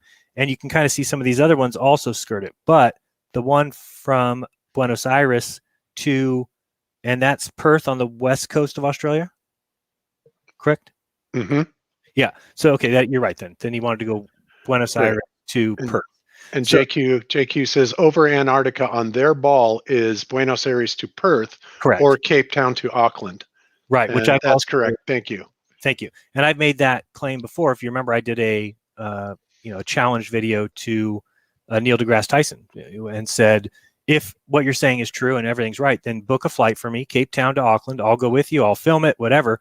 And I said, but it will never happen. And it never happened. There is no such flight from Cape Town to Auckland. So that distance right there from Buenos Aires to Perth isn't that much. I think it's like 7,000 on a globe, right? Because it should be a small little, you're just going across the bottom. So 7,000, globe miles, if you're talking 500 miles per hour. And again, even crossing like that, even in any map that I've seen, flat Earth or globe Earth, you're not going to get the trade winds. The trade winds are circling down there. We think they're circling, obviously, the outer edge. They think they're circling Antarctica, but going across it, I don't think you're going to get much help. Let's say that you were able to get, let's just say there's no help, nothing hurting you, nothing helping you. So 7,000 globe miles divided by the 500 miles per hour is 14 hours for that flight, which should be the kind of the max flight time, right, for the globe. And for a flat Earth, if you can bring up any kind of a flat Earth and look at that same flight, it is impossible by anybody's imagination that flight could take place in 14 hours. Again, I've talked to people about this, and I've heard them say, there you go. There's a good picture of the winds. So you'll notice if we cross Antarctica, you are losing all those red winds. The red winds are the 200-mile-per-hour winds, 150-mile-per-hour winds, and actually they change with height. So anything around 34 to 38,000 goes one direction. As you get above 38, they start going the other direction. And I've actually seen and shown before on FlightAware, Flight Tracker 24, that the planes will actually follow these on purpose, meaning if the winds are ducking south of New Zealand, when a plane comes out of Sydney heading towards South America, it will also fly under New Zealand. And then if the winds are above New Zealand or over New Zealand, then the plane flies above or across New Zealand. So planes obviously know where these winds are at the time. And of course, that's why they took away, the map that they did from Earth.Null School, because we were starting to make a lot of these connections and be able to draw connections to this. So you'll notice there's a flat Earth map to the right. And you'll notice that there's just no way that you're going to get from Buenos Aires to Perth in anything. I mean, no matter what, right? I mean, that is, even if you put the outer edge at a 50,000 mile circumference, which I think is still even too small. Maybe let's say it's 40,000. All right, well, even at 40,000, that right there would be a 20,000 mile trip, right? And I just don't think planes go, at least to me, I don't think they go 3 times as fast as we think, right? I think they can get up there. They can, a 500 mile per hour plane can get 250 mile per hour with it. So a little push. So I think 750 is possible, maybe even 850. But really, I think we all think, and I'm sure everybody here thinks, that that's definitely more than 40,000 miles circumference, probably more like 50. So now you're talking 25,000 miles. So there's just no way. You can't do 25,000 miles in 14 hours. Now, some people might say, oh, but maybe that's a supercharged plane, or I just don't see it. I don't see it. It's a 747. That's what he claimed. He said he can do it in a 747. It's not a extra long, what do they have, these long range planes, and the ones that have the like the Concorde, stuff that can go up way higher and way faster.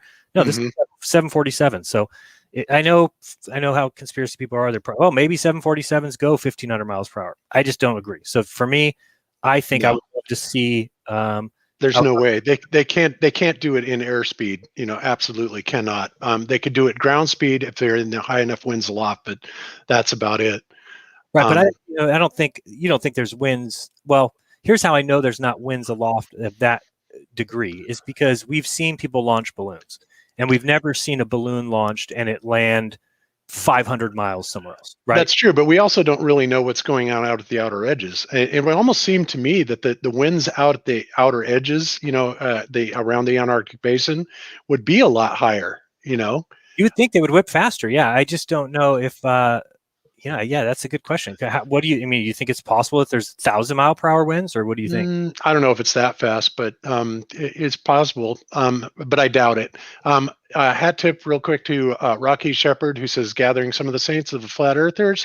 Peace. Thank you so much for the super chat. Much appreciated. And JQ popped in again and says, I'll pay for the coach seats for Wolfie, Rumpus, Scam Man Dan, and not Professor Dave from Buenos Aires to Perth. And then if we do, we can always hope that firmament is actually there and they crash into it. So I think a good thing to do would be to, I don't know who's going to make, a video, whether it's GLOBEBUSTERS, whether I can do it, whoever, but we, say, okay, here's the thing. We will advertise for this flight. And he really can't go back on his word now and say, oh, not that flight. Well, what do you mean? You came on your video and you said that you are a 747 pilot and that we can charter a flight and we can go anywhere we want. This is his exact words. So if that's true, and he says, I heard people say that we can't fly across, I do a good impression of him. We heard people say we can't fly across Antarctica. And he says, but we absolutely can. Okay, so then the excuse can't be, well, no, you're not allowed to do that because you're flying across Antarctica. So at this point, I feel like putting them on the spot, meaning make a video saying, all right, Kelsey, we agree. We will advertise for this. We will do it all. We just need to know the price so that we know how much the charge is. And I don't mind if Kelsey flies. Kelsey can fly the plane. That's fine. And we will start to advertise. And I'll just tell people, I think you're pretty safe to, throw $100 on it because I think you're going to get it back. I don't think it's. But it's impossible in terms of military restrictions and sure. Right, it's never going to happen. So to me, I feel like we have to force that truth to come out. We can't just say, "Oh, that flight will never happen," and let's just ignore it because that video is out there. People watch that, they send it to me, and they all think that that's some sort of proof because we don't respond and say, "Yes, let's do this flight." So I say. We responded. And remember that the onboard computer in the planes are also restricted to certain latitude degrees. At least that was what the pilot in the Madrid conference tell us. The onboard computer are locked. Who's this guy jumping in here? Who's this guy? that's that Uru guy here. Hey, Uru. Yeah, hello everyone. Sorry, I was a little special. Yeah. So yeah. Nice one. Oh God, now I forgot what I was going to say. Damn it. And even just a quick thing. I have an article. It was, I believe, printed in the 1990 from the Aerolíneas Argentina, which is the flag company for national flag flight company, because we used to have like an advertising flight with which was some kind of marketing title saying Aerolíneas Argentinas, now we cross Antarctica. And when you read the article, they tell you that it's just a marketing name. It's just a marketing title. Nobody crossed Antarctica. It's just like saying we go really far and around or something like that. It's just a slogan. Yes. And didn't one of the flat earthers, collect a whole bunch of money? Or actually it was I can't remember the guy's name, but which one? Cosmos Sapien or something? Oh yeah, something Sapien, Greater Sapien. Yeah. They were supposedly going to take this trip, and he collected like $20,000, and then kept it even after they canceled it. And of course, nobody thought anything of that at all. And their reason, I don't even remember what the reason was for canceling, but we knew that was never going to take place. For the scam, the person that put it on was a thief, supposedly. Yeah. Okay. Well, there you have it. You want to believe? I mean, yeah, you can believe what you want on that one. But again, I just don't think the flight's going to happen, and I think there would be nothing better than to have that pilot have to eat some humble pie, because you can't act so cocky and it's just very easy. And for all we know, I mean, they might try something sneaky. They might just say, "Oh, it's going to be $16 million to charter this plane." Anything like that, I think, is just good to hear and be like, all right, great. Now we know it wouldn't cost that much. So the fact that you're overcharging us tells us there's a reason you don't want this flight to happen, and it won't even happen. I'm not saying he's in the know. He probably doesn't have a clue, but he'll find out soon enough when he has to go to his boss and say, okay, we have these people who want to charter this plane. We're going to go across Antarctica. And the guy's like, oh, actually, we're not going to let you do that. Well, why not?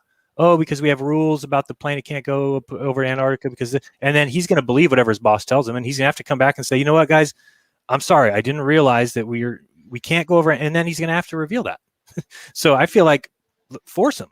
Why not? You're going to make claims and say that, oh, I've got this idea to prove it. Okay, then prove it. And again, I like Banjo's idea about the change in direction, so we can truly go across Antarctica, because he makes the claim in his video, oh, we can go anywhere we want, and planes can clearly go across Antarctica whenever they want. So if that's the case, then let's change it so that proves him correct. Let's go across Antarctica. Let's go Buenos Aires to Perth, and let's do it. Yeah, the problem with that though, Jeran, is they're going to say, well, no, you've got to get it financed here first, and then once all the money would be raised, then they'd come back and say, nope, sorry, can't do it. Well, but you got to put the gamma's feet to the fire, man. I agree. That's all you got to do to snuff out Secret Kings. Absolutely, you can do GoFundMe, and you can set it up that if the amount isn't reached, or I forgot what you set it up, or that it gets all returned to people. So then you just have everybody can donate, and they don't have to worry about either the money's going to go towards the flight if it were to happen, which we all know is not going to happen. And if it does happen, then I guarantee you, let's say they say the flight's going to happen. I'm not going to be somebody's like, I'm not going on that flight. I'll go. Here's the thing I know that will happen. It will be a much longer flight, and we'll get a lot of information from it. And they'll, of course, say, oh, the winds were bad. We had to go. But again, I mean, even for the people and we'll have a certain amount. If you donate a certain amount, go on the plane. Go with us. I mean, I don't know how many people it holds, but not a lot of opportunities in my life to fly in the south and to either get close to Antarctica. I don't want to go on the ground. You can come to my home after the. Yeah, we're gonna go. I said on my video the other day, we're gonna all go to your house. Your mom's gonna cook us dinner. Of course. Yeah. So it's gonna be great. So you're gonna have a shift of dinner for 50 of us or 60 of us. So to me, I agree with the Austin here. I feel like you got to hold them to it. And yeah, I don't think anybody should have fear of losing their money, because it's either going to go towards, and I think they'll get it back. I think no matter what, this flight gets canceled, just like the last one got canceled. The only one they allow to happen is the Terry Virts NASA astronaut who did some sort of breaking the record in an airplane, right? But even that trip took, I forgot what it was, 25 hours, 30 hours, right? Yeah.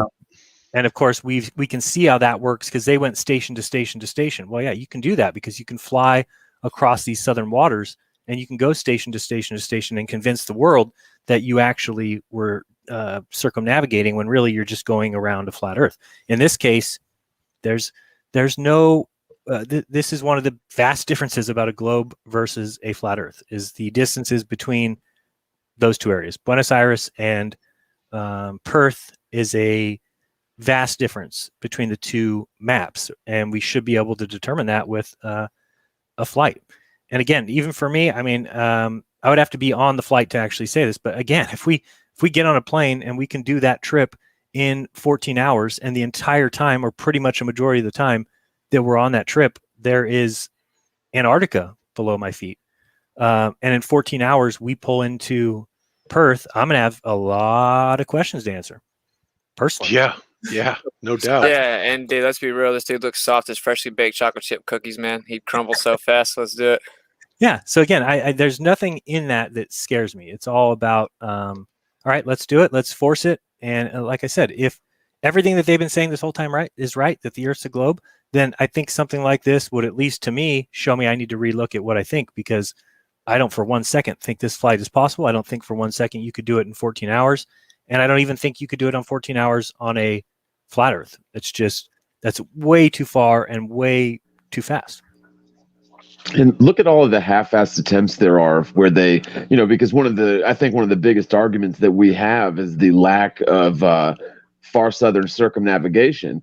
Right. And the attempts that they have are just so shoddy. Like, it's absolutely obvious that they're fudging it. They're just making crap up. And I would be very hard pressed to see this flight as well.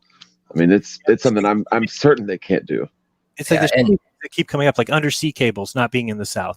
And I've described it. When you look at that map of the undersea cables, when they show you like a flat map, like a Mercator almost, you could, with your hand, rotate those continents around like a flat Earth and not break any of those cables. If, however, you had cables running between South America and Australia, or South America and New Zealand or Australia, if you tried to then flip the map into a flat Earth map, you couldn't do it because you would break those cables, right? So it's this, that to me tells me, why don't they run cables in the south? Well, I believe that the south is much more expansive than we've been told. And so undersea cables, then you look at cruises. I've talked about cruises. There's no cruises that go in the south. And again, I know they have an explanation, they have an excuse all the time that, well, nobody wants to cruise down south and it's safe. It's not safe for the boat to be out there with no land to go to. Okay, we get it. But believe me, people would pay for a 25-day cruise from Australia to South America. The cruise doesn't exist. So all these things add up to me, just like John just said. The fact that the attempts of circumnavigation always are ridiculous. And I've talked about ZQ Pilot a million times because it was one of the big aha moments for me in my awakening, was that they gave the record for the quickest circumnavigation north-south in a solo airplane to a guy who literally went to the 90-degree marker, so-called, turned around and went back to where he started, which was Brazil, and then went from Brazil to New Zealand, New Zealand to Alaska, Alaska to the North Pole, and came back. And I was like, well, okay, well, they're not. And then they gave him the world record. And I mean, that was, I said, wait a second. How would you ever give a world record for circumnavigation to somebody who didn't circumnavigate? Every other world record. A second, man. You are jealous. You're jealous. World record, running world record, a home run record, any record that we ever give out to anybody, they have to complete the task, not... we just kind of said we did. You don't give the home run record to somebody who's throwing baseballs over the fence. That's not how it works. You have to hit the Yeah, we do gotta negotiate the price though, because 85% of the ticket is fuel costs, and we know that's bogus. So we're gonna have to. Right? Can we talk? Let's go one conspiracy at a time. I don't want to go too deep on him. Then he's gonna be like, and we also want to inspect those tanks before. Remember the sailor that Bob interviewed, Ben and Cami, the guy who went around the Earth several times in the races, and he found so many problems. Even, and then the Vendy Globe, and I've watched those Vendy Globe or the sail competitions where they're supposed to go around, and they go around in 100 days, and then you go look at the numbers, and the whole time they claim to be going like 1 to 3 knots, and then you go look up that type of boat, and the max speed for those boats is 25 to 30. So you're like, why are you going to? Well, then you realize, well, if in a race, no less. They're going around a bottom of a globe, and then they think they're only doing, say, I don't know what it is, 13,000 miles, whatever, maybe 15. They think they're doing 13 to 15,000 miles, and at the end of 100 days, you calculate, well, I was going this many miles, and divided by that distance, then you're going to come out with 1 to 3 knots. That's how fast you think you're going. And when you're out on the open water, you don't know how fast you're going. Those people can't tell. They're just being blown around, and it's a sail.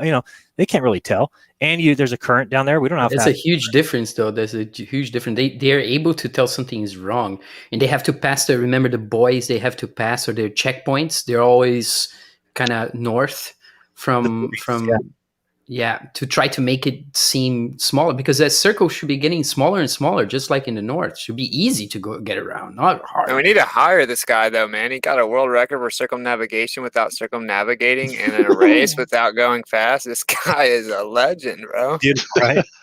It's like that guy that crossed Antarctica by foot or whatever. There's also that guy that Jeran looked at. And then you calculate that, and then how fast that guy's moving, and he's supposed to be carrying a 400-pound sled. Yeah. As he with the cameraman. Wow, he's Paul Bunyan and Usain Bolt. And he's doing like 3 miles an hour. It's like, right. And he only checked his GPS like once a week because he used his compass the whole time when the compass didn't work. And also it's very strange because when you search the actual flight, the last flight that Aerolíneas Argentinas did to Buenos Aires to Sydney, crossing near 60 parallel, and that is the pilot that Brazil. How is the name of the channel? Jumbo. Banjo Brazil. Yeah, Banjo Brazil. He showed a little bit the part of Marcelo Diaz, which is the captain, telling that this flight took 18 hours, 16 hours of real flight, and then 1 hour plus to departure and land. But the pilot said that way longer than really Brazil to Portugal flight. is like 9 hours, right? To cross and in Europe, the middle, 10 hours. In the middle of the interview, because the guy who interviewed the pilot is on the co-pilot cabin, he answered to the pilot, what happened if something went wrong and you need to make an emergency landing? You can do it on Antarctica.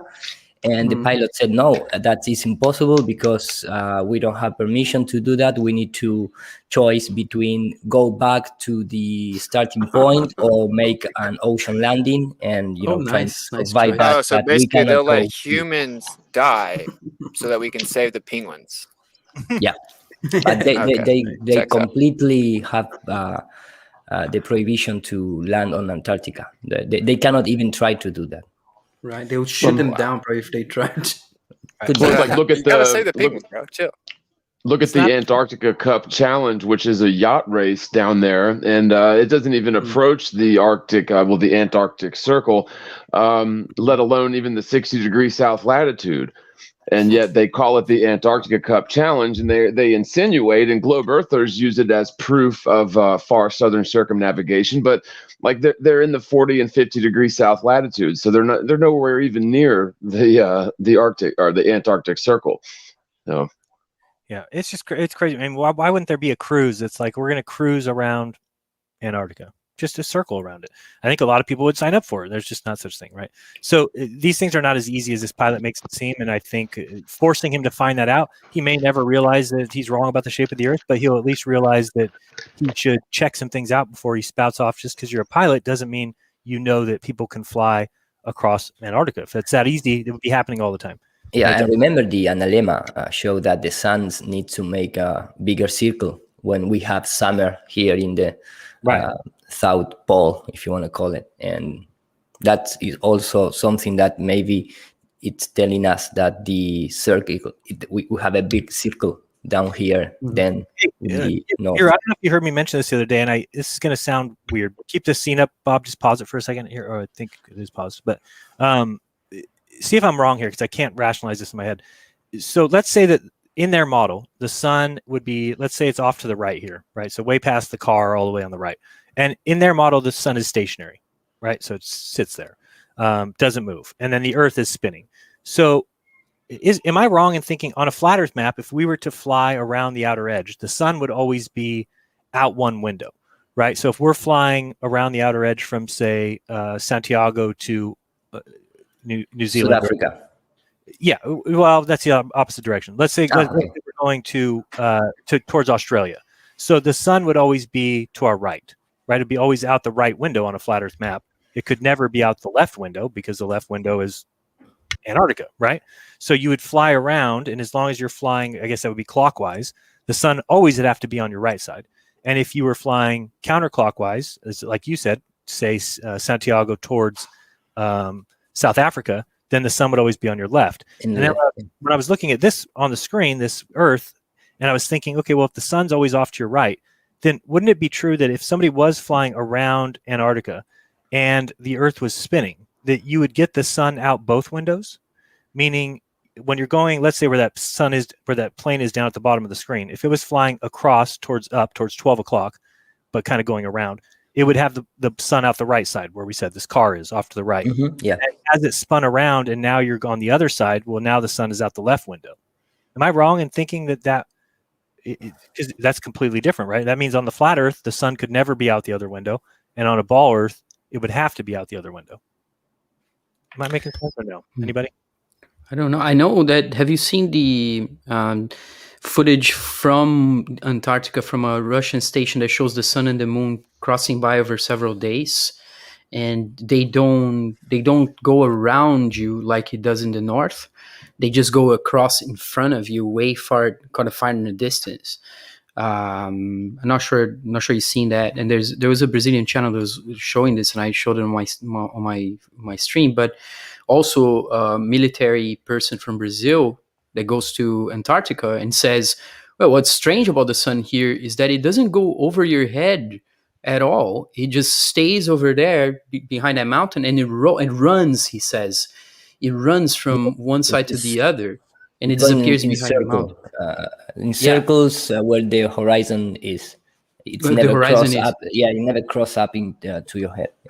Yeah, never goes over the head, because in Brazil, it's very common to see it coming over your head all the time, because you're right at the tropics, especially in São Paulo. So the sun is really always kind of high in contrast with here where I am, for instance, which is more northern. But and there is that footage as well. I think it looks genuine from a Antarctica station, Russian. And you see the moon with its own light, like shining through, and it comes across from right to left, and it just goes away, and it disappears without setting almost. Yeah. It's very odd. Amazing. So I want to give a shout out to Chris Shatoris, Fight the Good Fight, for the super chat. He says, no space helmet required. Just hit that button below, thumbs up button below. Thanks for the support. You guys rock. Never stop the great work you do. Stay frosty. Thank you so much for that, Chris. We appreciate it. And okay. And then we have another one from Absolute Jacob, I think, if I'm pronouncing that right. She says, sounds like a Chuck Norris story. Thank you very much for that. Very cool. And Jeran, I'm not sure I understood exactly what you were trying to get at, so I apologize for that. Maybe it was just me. No, I'll have to think about it a little bit more. I don't like to spitball too much, but I'm always looking for those things that are absolute huge differences between the two models where you could convince more people with it. And to me, one of them's a ball and one of them is flat. Yeah, and are you talking about the real sun or the hidden sun? No, the real sun. Okay. Yeah, so go back to a flat Earth map. Let's look at a flat Earth map. On the video you're watching, there's like a just go to a little cartoon image of it. Wait, where are we on? We're not watching that video anymore? Yeah, we're still on it. Oh, just go back to a map of the flat Earth. Right there. Oh, no, that's a globe. Keep going Not back. that one. Just a flat Earth looking map. Wait. I'm looking for one. Hang on. Hi, Simon. While you're looking, shout out to you. There, And no, I won't sing. Right there, Dave. Bob, right there. That's fine. That'll work for my explanation. So Okay. let's see the way that plane is flying on the flat Earth map. It's flying east, right? So if that plane were to go around the Earth just over and over again, no matter what, the sun could never be out the right window. Correct? The sun, no matter what, would always be out the left window of the plane. That's correct, because it's in between the tropics. Okay. So on a globe, if you were flying around Antarctica, you would, because the Earth is spinning and the sun stays still, the sun would be out both windows, meaning sometimes on the right, sometimes on the left. That's what I think in my head, and I need to draw that out. But I started thinking, well, wait a second, can't we just go kind of check that? Because if you ever see the sun out, if I was in this plane over here on the flat Earth on the bottom and the sun's out to the right, I've got a problem with my model because the sun's on the inside. Yeah, well, remember, you're also going to be technically upside down, right? So that's going to flip you over, pardon the pun. Yeah, but if you look at the plane on the left there, now picture, so the plane on the globe, now picture you're the sun, right? So picture your face that you're looking at the screen right now. You're the sun. Okay. So as the Earth spins, you have to notice that plane is going to have right now, that's the left window of the plane. So the left window of the plane would see you. Now picture the globe spin so that now you're on the other side, and now the left window would be facing you. So now I get it. The only problem I have with that is I think on the other side it would be dark, right? Because you shouldn't be able to see me on the other side. Right. Maybe that's the caveat here, is that yes, on a flat Earth it would always be on the inside. On a globe Earth it would be on both sides. However, on a globe Earth you wouldn't see the sun because it's blocked by the globe. So maybe it's a break. Well, I mean, unless you're in the northern summer solstice within the Arctic Circle, right? I mean, then you should be able to see it 24 hours a day. Yeah, but I think that would be the same for both models, right? You're talking about on a because if you're towards the center, right? So if you're towards the center on either globe or flat Earth, and you did a circle, well, yeah, the sun's going to be on the one side always, right? For flat Earth or the globe, because the sun is always south of the north. Right. I guess I'm just talking about in terms of the globe. If you're in the southern summer solstice, so like the northern, okay. Yeah, so you're saying in the south, especially if you were close to Antarctica, right? You would think that you should be able to see the sun all the time. Plus, it would be on different sides of the plane each time, right? I think so. I'd have to sort of think about this a little bit better. It's weird because it's weird because you have to think in terms of on the globe model. You're also flipping upside down to capture another angle. So here's another way of looking at it: is imagine this plane, and I'm talking about on the globe on the left picture on the left. If the Earth started spinning and so the plane's going along with it, eventually we'd be looking at the tail of the plane, right?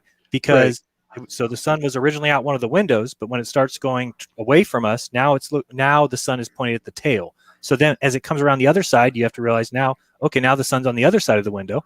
And then when it comes towards us, now the sun is facing the front of the aircraft. So on a globe, you think that plane is getting a full view of the sun from every different angle. Now go over to the flat Earth map, totally different. At no time would the head of the plane ever be facing the sun, right? You're basically with the sun always inside the track out one of the windows. Right. That makes sense. Yes. So yeah, I'm just wondering if that's something people have looked into. But I think that the problem with it comes into the night. That just like on this flat Earth map, when the sun is all the way on the other side, well, it's going to be dark as we're going around. So the same thing would be true, I would think, on the globe, that when I'm saying, oh, you'd be able to see the sun, well, it's going to be blocked either by globe Earth or by distance, as we would say. Exactly. Yep. Shout out to RWG Truth Believer for the super sticker. Thank you very much, sir. Much appreciated. Dave sent me a text. He says, this is pretty good. He's got me thinking. He says, when you're in the Arctic, the sun arcs around you. When you're in the Antarctica, the sun antarcts around you. And you drew a little emoji thing. The North Pole is like a circle, and then the Antarctic is like two parentheses, but the wrong way. It's like, yeah, that is totally right. It's funny. It antarcts around you. So I think that, and I want to talk to Mark Sargent because that pilot actually mentioned Mark Sargent's name. So maybe it's Mark Sargent who needs to come out and say, all right, deal. Because Mark Sargent somehow gets on all these TV shows or whatever, so he can start saying that, yeah, we're ready to promote this flight. Just give us the price and give us the, yes, we're going to fly from Buenos Aires to Perth. And if he doesn't say that, which he won't, he's going to come up with some excuse why we can't, then we'll be able to tell people all about it and say, hey, here's this guy Kelsey, here was his claim, and here how he got defeated and had to run. Well, speaking of Dave, though, can we get him to negotiate the fuel prices, man? This is really irking me, bro. He'll get it down. He'll be our agent. Yeah, and so far he hasn't answered back to Banjo's query, because I was showing in the comments that you had asked him Banjo about that, and Banjo said he sent him off an email asking about that. So we'll see if he answers. Oh, so Banjo does have his email. I couldn't find his email address, and he has messages turned off on Twitter, so I couldn't find him. Ah, okay. No, somebody's communicating with him. Great, because we'll at least get him to because he should make another video and say, yeah, flat earthers have agreed. We're going to do this flight. I'm going to get the price of booking, and then we can set something up where, for people who want to go, it'll be a certain price for people who want to go, and then anybody else can just throw $10 in. And again, I mean, these are the kind of things where something like this, there should be 1 million flat earthers in this country, and if they each give $5, that's $5 million, more than covers this flight plus many others. So I'm not saying it's that much. I'm just saying when you think of it that way, no matter what the price ends up being, 300,000. Okay, well that's only 300,000. Well, I think a lot of the Globers would kick in for that, right? If the flat earthers said, okay, let's do it. Globe earthers, I think they're going to kick in a truckload of money. Wolfie himself said that he would kick in something like 10,000 or something like that. So there you have it. All right, so I say, yeah, we do it, and then everybody else give $1, right? If there's 300,000 people and they each gave $1, then we'd be fine. So I'm going to start holding the feet to the fire. I agree with Austin on that. Yeah, which means that it'll just go out, because if that dude's not a secret king, I don't know what one is, bro. No doubt. I call a window seat. All right. Yeah, you with the window say, hey, Chris, we had a chat come in via Venmo from Artem who says, hey, Bob, isn't the fact that Chris had to physically pan the telescope to see the hidden sun means it's not an internal image? Ding, ding, ding. Ding, ding, ding. So that would be a yes, Artem. There's your answer to your question. Cool. Oh, we need to tell Dave to put in the contract that we do not stick Q-tips up our noses. Boy, I think about that. Yeah, trust me, you don't, bro. It's super lame. Did they do that the kind on you where they stick it all the way up in your brain? No, like it actually wasn't that far up, and then I was like, wow, I heard horror stories about this. They're like, yeah, you should have tried the one we ought to take earlier. This is the rapid test, because they just stop splitting the enzymes as much so they can show us that when the government takes over, then we get healthy. Can't wait. Nice. Alrighty then. Okay. Well, I agree with you, Jeran. I think we should definitely do that and see what happens. We know nothing's going to come of it, because they can't go there, mainly because the trip itself is physically impossible, as described, because it's just not laid out that way. So maybe that will get them to understand, what we're talking about when we say that, it's simply prohibited via the Antarctic Treaty, that anybody can go there, and thus anybody that's saying that they have or they did or they will is lying. So, and then there I think it is. Most people who you want to be able to have something that falsifies your beliefs. You really do. I mean, that's really when you start feeling like you are on the right track, right? Because anybody can just believe nonsense forever.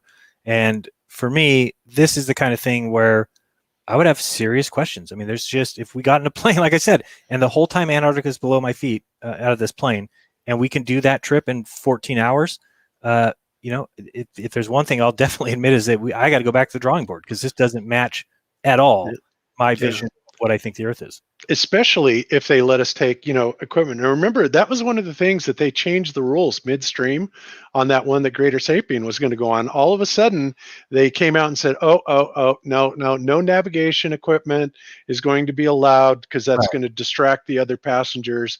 It was like, no. This guy's talking about chartering the flight, period. Us. So there is nobody in charge, right? That's why I know it'll never happen. This is why they would never give that permission for him to do it. So force him to prove, we'll force him to have to see that. And it'll be funny to watch this video where he's stepping all over himself. Like, well, they said that and it seems like it's really busy right now. And, just going through all these different things of reasons we can't do it, because you're right, Bob, if we can take equipment on there and compasses and do testing and get a good group of people on there. And for whatever reason, that flight completes across Antarctica in 14 hours and we land in Perth, many of us are going to have to eat some crow. Well, that would pretty much, end the, it would put a huge dent in it. Let's put it that way. So, Globers are always asking us. I think the only thing that it would really bring into question is the AE sort of projection map, but it wouldn't change my mind at all about flat Earth. It would just say, okay, well, we need to look at the model again, which that's kind of where I'm at anyway, So yeah, I agree with that. I agree with that. Well, the reason I hold on to that model a little bit is still because, we don't know the layout of we can't get high enough to see them. And of course, they could tell you anything. And of course, GPS is going to shape things how GPS was built to shape things. But I'm not saying I would have questions about whether we're spinning in space or whatever. But yeah, you're definitely right. The number one, you'd look at that map and be like, well, this map can't be anywhere near correct. Because to me, then I'd have to believe that planes are flying 1,500 miles per hour. I just don't think it's the case. Yeah, you'd have to look at the Pac-Man map then. Yep. Maybe we have to call Lori. Lori, where have you been? I got to talk to you. Lori, and actually, there's a few other people that have derivations on it. Yeah. That's ridiculous. And some people have put in a lot of work, on those maps, and they have, quite an impressive, model. But I just cannot get past, 1 minute you're here and the next minute you're here. Yeah, it's just too hard. Well, the whole thing is based upon the magnetic north, right? And I just think that we could be dealing with magnetic stuff, and the map could be way off. But like I said, just because if you were able to make such a flight, and the compass data seems to work out okay, to me it would just means we need to redo our map. That's all. A lot. Yeah, a lot. Absolutely. But the thing that, of course, that, and I'm in the same boat with you, Jeran, because as far as ground traffic, as far as ham radio navigation, as far as, pilot navigation, a lot of different applications, that AE projection works, right? So then you have to reconcile with why does that work and then the rest of it doesn't. Then we're talking about something that's completely new that nobody has ever come up with before. And that's just, I don't know, maybe it's possible, but I just don't think it's going to happen. And that's just moving towards the truth, right? You got to move. You don't want to be stagnant and just say, nope, I believe what I believe, and end of story, and everything has to fit. That's what they do. So I don't want to be that guy. I don't want to be just like them, that we already know the Earth's a globe. And so no matter what anybody sees, when you go out and see too far, we'll make something up. Refraction. When you go out and do this and it's wrong, we'll give you another thing. And they just throw things because no matter what, their model has to be correct, right? The globe model has to be right. We've seen what Edwin Hubble did. All these guys, we can't, absolute horror of a unique position. The entire science has been built upon diverting observations and, staying true to what they think. And that's it. Everything has to match that. So for me, I want to step out of that and say, okay, here, prove my belief wrong. And that, to me, that's one thing that would at least prove my belief of the shape, or at least the layout, completely wrong. Yeah, agreed. We know when we're looking at the shape and where things go. We know how the radio waves are propagating, and we know how light is propagating and where we are in time. In my humble opinion, the biggest mistake that we keep on making is trying to stretch the southern what we would call hemisphere, or the outer ring of the map, instead of leaving it in time and leaving it in space and just having open areas off of the map. Again, there are just different ways to do things that we haven't really tried, but just because we don't have the pieces together correctly yet, doesn't mean that what we have doesn't make a whole lot of sense. And again, when willy-nilly moving the pieces around, make sure that you keep time into consideration, because where you are in space is where you are in time. Look at David's Sun and Moon app if you need any more assurance than that. But again, everything fits perfectly, other than the stretching of is the biggest argument, is the stretching of, and all of these equations can be solved without the stretching of. We just need to put our heads together a little bit better and look at some different possibilities. Just an opinion. Yeah, I hear you. Or you know, okay.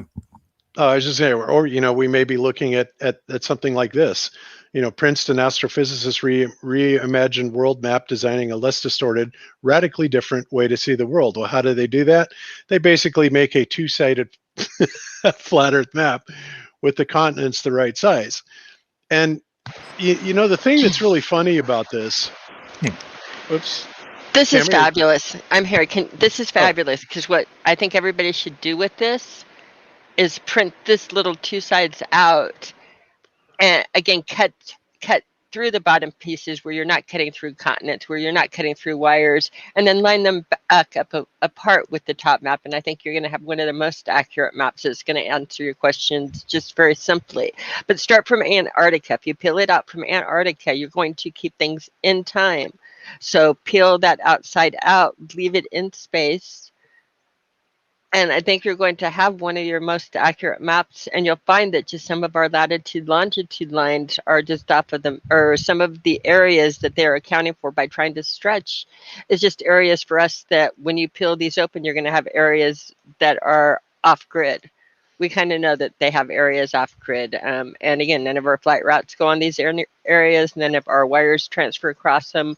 A lot of things don't happen in these areas. So when you cut your lines, pay attention to where flights go, where things happen, and peel it that way. And undersea cables. You know, I was just thinking too that at certain speeds, all of a sudden that plane should beat the sun. Yes. So it's going to be awesome if that flight happens. I mean, you're going to be, if we flew out of Buenos Aires in this, and he said he wants to do it in the summer during the day, which is great, because that's great. Really, shouldn't the sun be seen out the plane the entire time? If we go across Antarctica and we're staying all in the south and we are ending up in Perth, staying there in perfect time. You're right there, Jeran. Stay right on it. Yeah, so we can actually set it up so that the sun never sets during that entire flight, if that were possible. So I'm just saying that this has plenty of opportunities to, number one, show us it will never happen. And so that tells me let's get behind it, because let's force them to admit it'll never happen.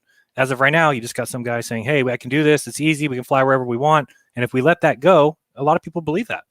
And they think that we're just not taking him up on it. So anyway, let's hold the feet to the fire, and I hope some people back.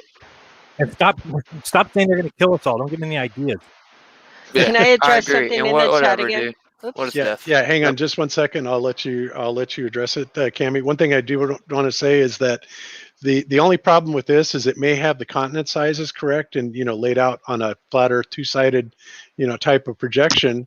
But the problem is that, you know, one would think that the so-called pictures of the globe, right, would also have the correct continent sizes, and they don't, which is a huge problem. But nobody ever seems to mention that. So go ahead.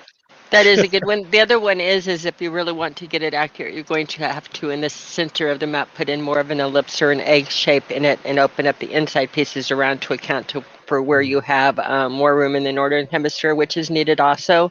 But that's an easy adjustment. Now I forgot where I was going to go with the next thing. Where were we on it? Because it was you really said good. something in the chat you were going to address. Flat Fact says, sorry, Cami, we don't know where we are in time. All the maps in the world are frozen in time long ago. No, that's only because we were taught to separate where we are in space and time, and they did that by making 12-hour days instead of the 24-hour clocks, and different ways to do it. We used to read where we were in time by a sundial, and time zones really the purpose of the time zones. Right now they mess you up because they switch back and forth between daylight savings and regular times, and they switch again little zones out of time. But what time really is when the sun is at meridian at its highest point in the sky for you. That is your local noon. When once a month the full moon is at its highest point in the sky, at its meridian, and that is the only time in the middle of the night you're going. The only phase of a moon you will see in time at that hour is the full moon, the witching hour. That is midnight in time. As you travel in time, the reasons the time zone shift is because you are moving in space, so therefore you are moving in time, and each time zone was originally meant to be centered around where noon was at its meridian at noon, because that time did have meaning, and they've done a lot to take us out of the meaning of time. They've tried to confuse us with the international date line that doesn't even need to be there, that can happen just on its own by marking it a little bit differently. They've done a lot of things to screw with us. In England. Right. They decided universal time is smack in some place in England. Yeah, right. In other words, and again, and they put it exactly opposite. Universal time is exactly opposite of where we have our date line. Again, they've done some little magical tricks and spell casting to separate where you are in space to where you are in time, but no, time and space are completely woven together. And if you don't understand how they are, again, go to David's Sun and Moon app, or look at, I'm going to bring this up. It was a gift of a clock. I'm going to bring me up on camera for 1 second, because this is a clock right here, and it will show you, if you go to expensive watches and old clocks, it will show you where you are in space is where you are in time. If it's set to a 24-hour, the sun will be over where it is on the continent. Again, you are taken out of reality. You're taught to be taken out of it, but don't tell me that we don't know where we are in time and the maps are all frozen. I don't believe that. Yeah, one thing I was going to say about that map, and that particular one, in particular, the one that you're showing, the idea that what they're doing, for me, it seems like a typical inversion technique, because to make the ball, you have to use a flat maps to wrap around the ball. They claiming that they can make flat maps from working from the ball, which is, of course, an inversion. But also, we have to take for granted the idea that those continents are actually actual size, whereas it's they have Antarctica right there in the middle, messing it all up. So that can only be, I don't know. I wouldn't take it so seriously, that map.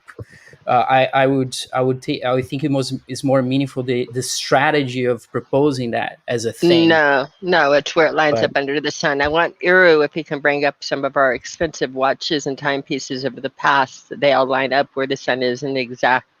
Or you can get it right now on very expensive watches. I guess you're not. You didn't. I was not talking about this. I was talking about the inverted flat map that the scientist did when it shows the south.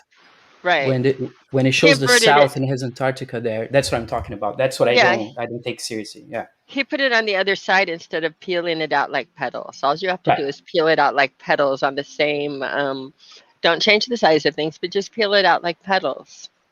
Okay, so you cut it and then you extended it, and then you have the Antarctica as a kind of edge sort of thing. Okay, take Antarctica first of all, and just cut it out of the picture first of all. Take it out from that little thing on the vortexes. Now start cutting up on your latitude or your longitude lines. Start cutting up towards the equator, but always make your starting point from Antarctica. Then match up where your lines match up on the top part of the map, and you're leaving your you're leaving your you have to manipulate and do that, but that's where you'd have to manipulate happens to be the exact same place that they have to account for on what they call our equilateral bulge. So where I'm putting those little spaces and stretching them, that happens to be where they say our bulge occurs. So again, there's no reason to take Australia and stretch it all the way out. That's what people fight on it, is the fact that we're taking the lines and stretching them instead of leaving them natural. When we introduce the magnetics in the two poles, you can also see how they work around it. In terms of like your map that I remember, the one that has the quadrupole in the center, and that we kind of concluded, I guess, that there were missing areas. How would that affect this thing? Like you have to kind of cut around it to. Here, I'm going to drop in the chat, and I'll let Bob just bring up something that I've done this on, because I've done this before. That what I'm telling you to do, I've done it on. I remember you I've done showing it the mostly orange. on. Yeah, I've done it mostly on oranges or little mandarin oranges, and that where I draw the continent and actually peel them out, because I'm trying to convert to keeping all of our Back to flat, WGS 84 lines contiguous in working order. In other words, I want to keep reality in there.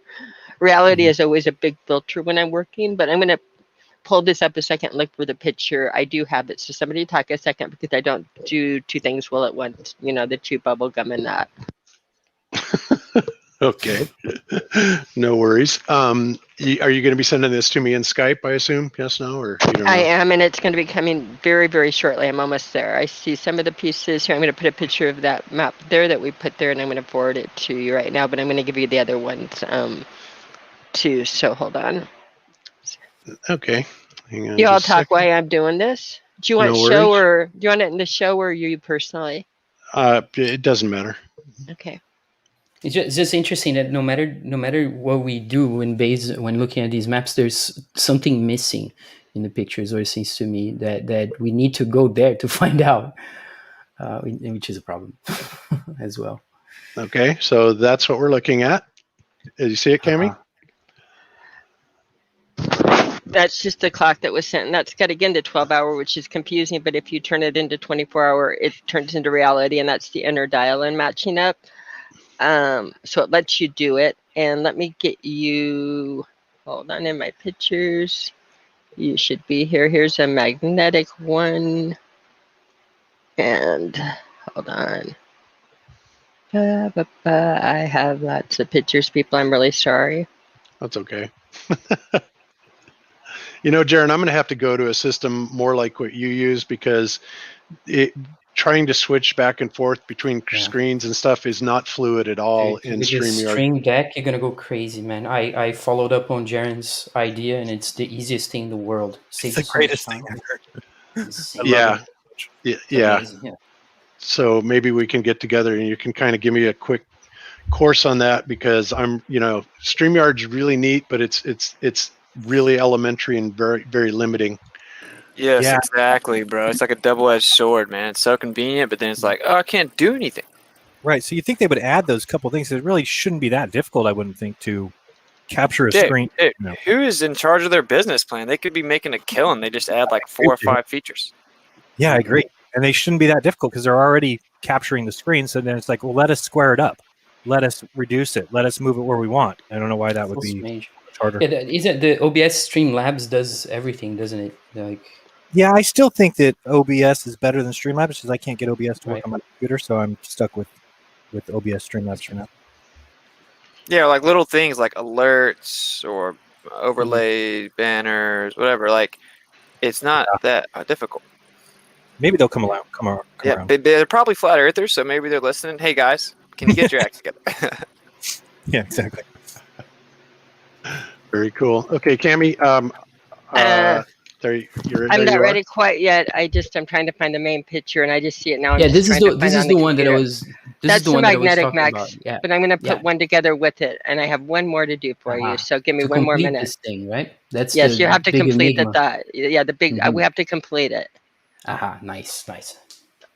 But give me a second, because it's disappeared from my phone, but I have it in other places. These pictures disappear sometimes, but you're not going to fool me. Yeah, especially when you're looking for them, for sure. Don't worry, it'll be the last place you looked. Yep, absolutely. It will be. Well, then let me go ahead and flip over to something. We already got that one. Oh, here's a good one, just for, while we're waiting.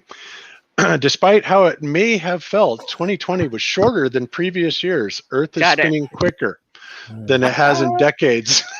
It's Superman. It reminds me of the Superman scene when he flies around the Earth the contrary way and makes time go backward.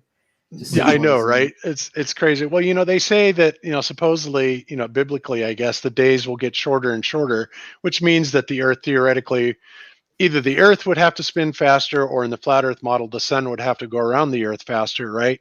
To shorten the days like that. but you know, they're talking a matter of milliseconds here, and they're making it seem like, you know, it's a big deal. And what, you know, my question is what the hell powers this? What's making the Earth spin faster? You know, they're saying that it has something to do with the internal liquids and everything that's going on inside the Earth, but how that can make it spin faster, that's a new one. So yeah, and they speak of these milliseconds as if it's confirmed all across the board, right? They have all these sensing mechanisms and whatnot. It's like, yeah, it's ridiculous. I'm ready whenever you are. Okay. That was just showing the one in time. This is showing. Go back to the magnetics really quick and put them up. Do I have a way of annotating these or no? When I'm on here, okay. Nope. We'll just do it with words then. This is just showing the magnetics, and again, I believe these are stretched. And what you're looking at here is you're looking to your bottom left dipole pattern, center quadrupole, and then off the map you're going to have another dipole that's going to magnetically have to come together, just because that's what magnetic patterns do. So you're going to definitely to fill in the grid, put more land and complete the pattern. Now go to the next screen. The next screen is just like what we talked. If you took the reviews and did it, I cut up the map the way you thought, and you can see where I took Antarctica and I cut it out, and I'm putting different pieces on what I'm going to call the corners and where the big land masses are. I do believe that you're going to have a frozen circle around. But what happened when I did this, looks like a big sea tortoise. It does look like a sea tortoise. It's interesting. You'll notice that there's an outline. There's an outline drawn around the pattern here, and you'll see a positive and a negative on it. There's importance to that. On the magnetic pattern we were looking at on the last photo, when you do this magnetic pattern under a ferrocell, I have another ferrocell pattern to drop on it, you get this same pattern, but the pattern has a border and outline. The pattern pops out 4 corners all by itself magnetically. So there's 4 corners that you see, 1, 2, 3, 4. Bob, hit them with your cursors, where the little legs are going. 1, 2, 3, 4. Those are magnetic spots. A boundary that pops out magnetically. Again, if you hold 2 dipoles correctly, you get something called a quadrupole pattern in the center, and it will do these patterns. I'm going to look for one more picture for you showing it magnetically. Bob, you might want to show too in Skype. Dave just dropped I don't know if you saw him comment on what a turtle has on its shell. No, let me go back to it. Let's see. Yeah, pattern that looks just like that. It's crazy. Go ahead and drop it. I think you dropped it in the GLOBEBUSTERS group chat. Yeah, I got it. It's up. 13 moons and 28 days on all turtle shells. This equals 364 plus. Oh, no way. Really? Yeah. I was like, what? I haven't verified this, so it's just according to this. But if that's true, that's insane. And then if you look at that picture compared to what Cami has done, it's identical. That's insane. Insane. The turtle, by the way, I kept on getting it when I was opening the oranges. No matter how hard I tried, I kept on getting a turtle. I tried to get a lotus nut, but remember, with dealing with reality, there were only certain cuts I could make without cutting through, again, where planes travel or that. And so I was forced into the turtle shape, and kind of, I sat on it for about a year before showing anybody and trying it out different ways, because I knew the shit that Bob would take if his wife introduced him up to look like a turtle. That's part of the reasons I stay in the background. Controlled opposition. Come on. Yeah, it's just the Mayan mocking us. It's pretty funny, and I do want to find a magnetic pattern. Because I mean, how, if this is confirmed, I don't know if this is confirmed, it's quite remarkable. They have a calendar on a shell. Also, people use these shells to make instruments and different things. They poor turtles, man. Seriously. Yeah, poor turtles. Yeah, poor turtle. That's crazy. I mean, it's remarkable. I wonder if there's other creatures that have something, and how much you can learn. Of course, I mean, those beetles' wings still haunt me. Yeah, you'd think that would be some of the reason they're here, to be honest. Yep. Yeah. Let's see. What else do we have? Oh, by the way, guys, one of the channels I really recommend everybody subscribe to is Don't Sphere the Truth.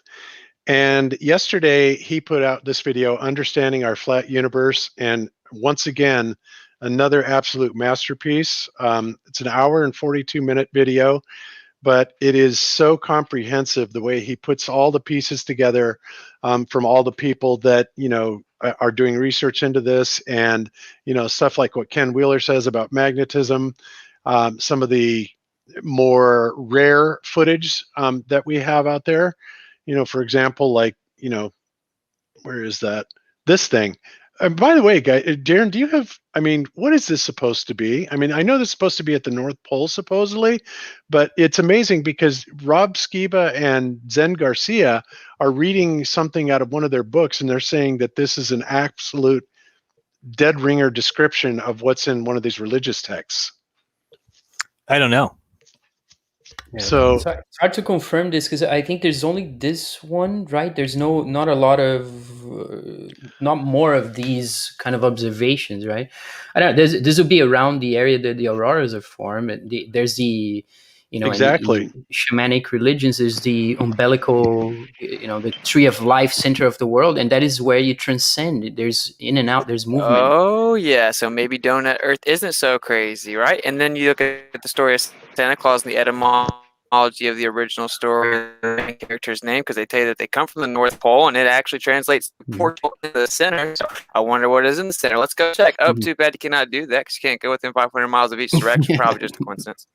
Yeah, Bob, it always comes up. Remember that damn movie we watched that tripped us out, where that guy got picked up in the North Pole from the South Pole? Yep, I do. That was absolutely mind blowing, and this would kind of go along with that. And that's, I recommend everybody watch this because it's really amazing the way that he put these pieces together. And as always, he did a really great job of it. So I feel what you're looking at in that picture feels very much what I would expect to find in the vortex on that. For some reason, it rings a little spirit of truth with me. I sent you one more picture, the one that I promised you of the magnetics, and you'll notice it will look like our declination map. And it will also look remarkably just like our tides. And this is under a ferrocell, taking two dipoles, placing them, and creating a phantom quadrupole in the center, an area of quadrispace, which would also explain compasses, by the way, if you would put a... really? It would the center would attract? Really? Well, if you hold it, if you would run a de Gaussian line around the pattern and run electricity through it, everything would freak out at the edge of it, and everything would be forced to point to the center. Because remember, when you go back to the declination map again, the one with the red and the blue on it, when you look at those reds and blues and that quadrupole action going on there, I want you to think, in reality, what you would get your compass shifting between north and south as you hit those regions, if there wasn't something else going on there. Again, this is a quadrupole pattern, and that red and blue, this is our declination, what pilots use to fly by. It's a Faro pattern. It's the iron pattern, and we picked this one to use from because it's used physically by the pilots, so it meets that filter of reality again. But your dipole, again, if you run the Gaussian line around the edge of it, every compass points inwards to the counter space in the center created. The quadrupole also, when you create a quadrupole, it has really fun qualities. It's a natural field extender. It's a stabilizer, a field stabilizer. You'll see that if you go to CERN, that it's interesting because we just think it's a magnet, right? We just think it might be a magnet in North Pole. There's the idea of the big mountain, the black mountain that attracts. No, but if you place the two pillars correctly, the stairway or the tree of life appears. Yeah. I used to think that too, Rodrigo. Yes. No, I know, but would it be possible, even with this system here with the phantom quadrupole in the center, could that area then become more and more magnetized, or the Of course, no. You would if you were going to establish the pattern. If you're going to, let's say, you were going to establish your pattern intellectually, what you would do you would put on there for. I can't do it. Go to the inside of the clover leaves, Bob. Go to where those red and blue come together in the center. At each one of those, you would put a piece of land, magnetite, run electricity through it, and it would stabilize the pattern. You would also run these magnetics at the four corners. So if you were going to say that the pattern was established, in order to hold and establish your pattern, you would run magnetics in those places. And when you run magnetics in these places, and then look at it up and down and from side to side, what you'll see is you're really looking at something known as a Sephiroth. If you wanted to pull up a picture, Bob, of a Sephiroth, Sefirot. I don't know if you'd want to do that or not, but I'm doing it. You start getting the magnetic patterns. Right. Like in a Kabbalah. In a Kabbalah, yeah. That's shown that's on the outside. As you turn the Sephiroth in 3D, if you make it in 3D, which we did make it in 3D, is if you turn it, if you add if you make two pillars, the two pillars creates this pattern, right? But as you rotate the pattern, the pillars disappear and become one line in with the edges, is how it's hidden in here. But two pillars will create this pattern. Actually, putting magnets at each one of the points, that's the magnetic pattern created. So I think that when you're getting into it, when you look at... Isn't this also like inside church architecture? This is kind of like the pattern as well. It's in every church door. It's in every time you look at a church door. Anytime it's like Tree you look of Life. It is. Right? It's mirrored into everything we look at, as far as you see it on every church door, you see it on every occult symbol, you see it on, it's everywhere right in front of you. For people that know or don't know, even do church doors. Your church doors, your main opening is going to be the tree created in the center, and your two pillars are going to be on the outside. But you're going to see your church doors always have your two pillars on the outside if they extend it out far enough. And of course, this actually seems to be one of the only viable options. And there's a recently released Harvard paper where they admit that they cannot explain the magnetic phenomena observed on the, explorable portions of the Earth, and that they're trying to explain a monopole, which is purely conceptual. So this seems to be I want like to go the there. only viable option. Wow. I can So they're explain a still monopole. debating this. It's fantastic that they still don't know what's going on. I want to go to monopole. Can we go to monopoles? Because I want to talk to monopoles. This was for Robert Fasano. Monopole? You want me to pull up an image of it, or? No, I want to talk about what it is. If ask Robert if he wants it publicly or privately in the chat. I don't know. Planet for I can't see the chat anymore. I have too many windows open. Okay. But the monopole. I have monopole info that's for him, and so he can have it either privately or publicly. Okay. Well, actually, yeah, you can definitely. Well, do you have just a summary that you want to talk about? Yeah. I mean, just I all right. have Well, a good go summary. ahead and summarize it. I'll summarize it because, again, unless you probably have Robert or people's understanding of it, it's not going to make much sense anyway. But they are looking to solve the monopole because they need to solve the mathematical equation that they're looking for on the monopole, and it's very, very important. It's important to a lot of theories. It's important. It's one of those things that scientists sit and spend years working on, trying to recreate and look at them and do the monopole, because the monopole is that much needed. Robert, they're doing it wrong. They are trying to split the field, and they are trying to make it a subtractive or a divisive quality. When you look at the magnetic field, it's a vortex, like you saw that picture of it going down the middle. You can't pull a piece off and have the system work that way. Well, but you create it's a multiplication. You multiply to get your monopole, and they're very, very close to it. When they're doing the TED Talks, they're beginning to understand if you make the magnets, if you add enough magnets that are incoherent, you get the perfect monopole. It's incoherent. It's That's not what I was just coherent gonna say. magnetic. Take it, Bob, from there. Yeah. Right. So basically, yeah, that's kind of the thing, because I never believed in a monopole ever, or that it could ever be produced. But for those of you that, for those of you that saw Good Times for All's videos regarding that, the electrostatic, incoherent electrostatic acceleration, where basically what he does is he shows a series of magnets that are lined up, north, south, north, south, north, south. That is a coherent magnetic field, and it is absolutely polarized. It is bipolar. It's a dipole. Okay, but when you take a whole bunch of little magnets, like little ball magnets, and you cram them all together, and then that magnetic field becomes incoherent. And the interesting thing about that incoherent field is that it exhibits monopole characteristics, meaning that you can put either a positive or a negative dipole magnet to it, and it attracts both ways. Now that blew our mind when we first saw that. And pressure mediation of total incoherency. Exactly. They're doing the math backwards. They got to mirror the math the other way. They have you going all in the wrong direction. One question there. Exactly. One question there is: it at which point does the incoherence start happening? Is it when you add a third magnet and fourth magnet? What happens as you progress from one? Yeah. The more magnets that you add in an incoherent, unlined up fashion, the more it loses its magnetic strength. In other words, the more you lose your polarity, the more you lose your distinction.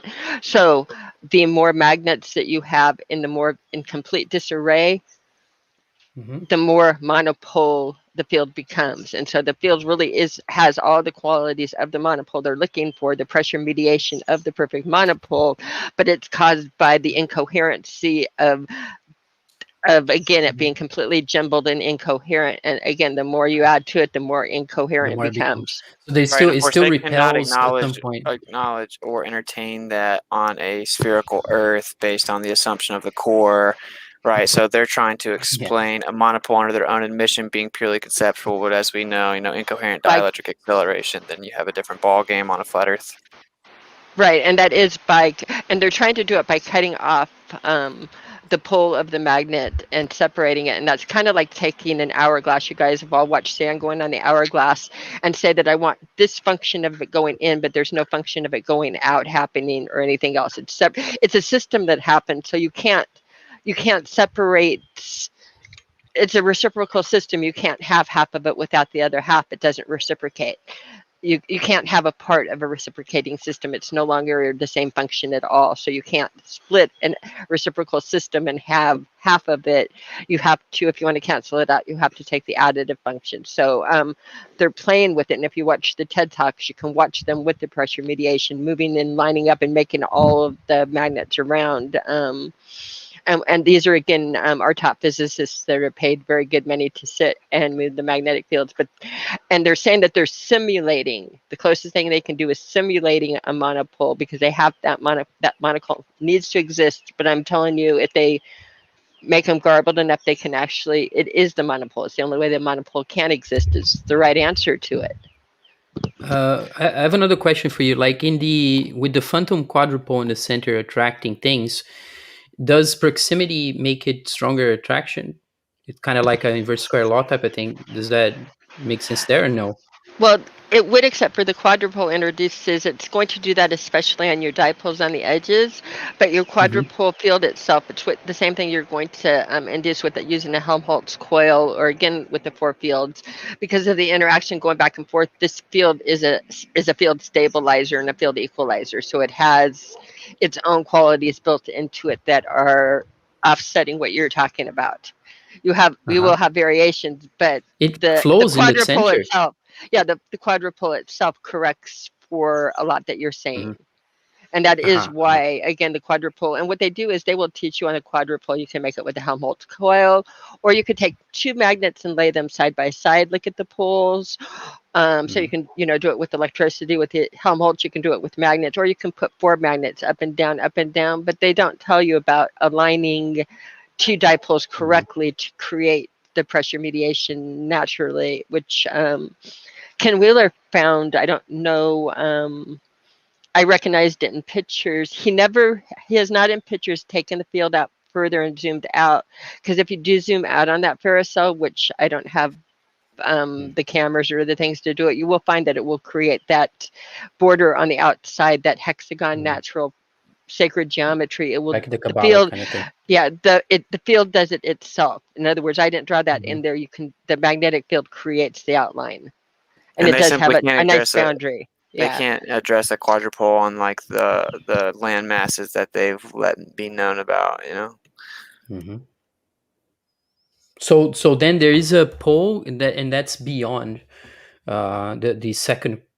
Right, it would be at the westernmost tip, or where fabled Atlas Island was. That place where Atlas was supposed to hold up the celestial skies, never the world, but just the sky, where the sky got broken in the War of the Titans.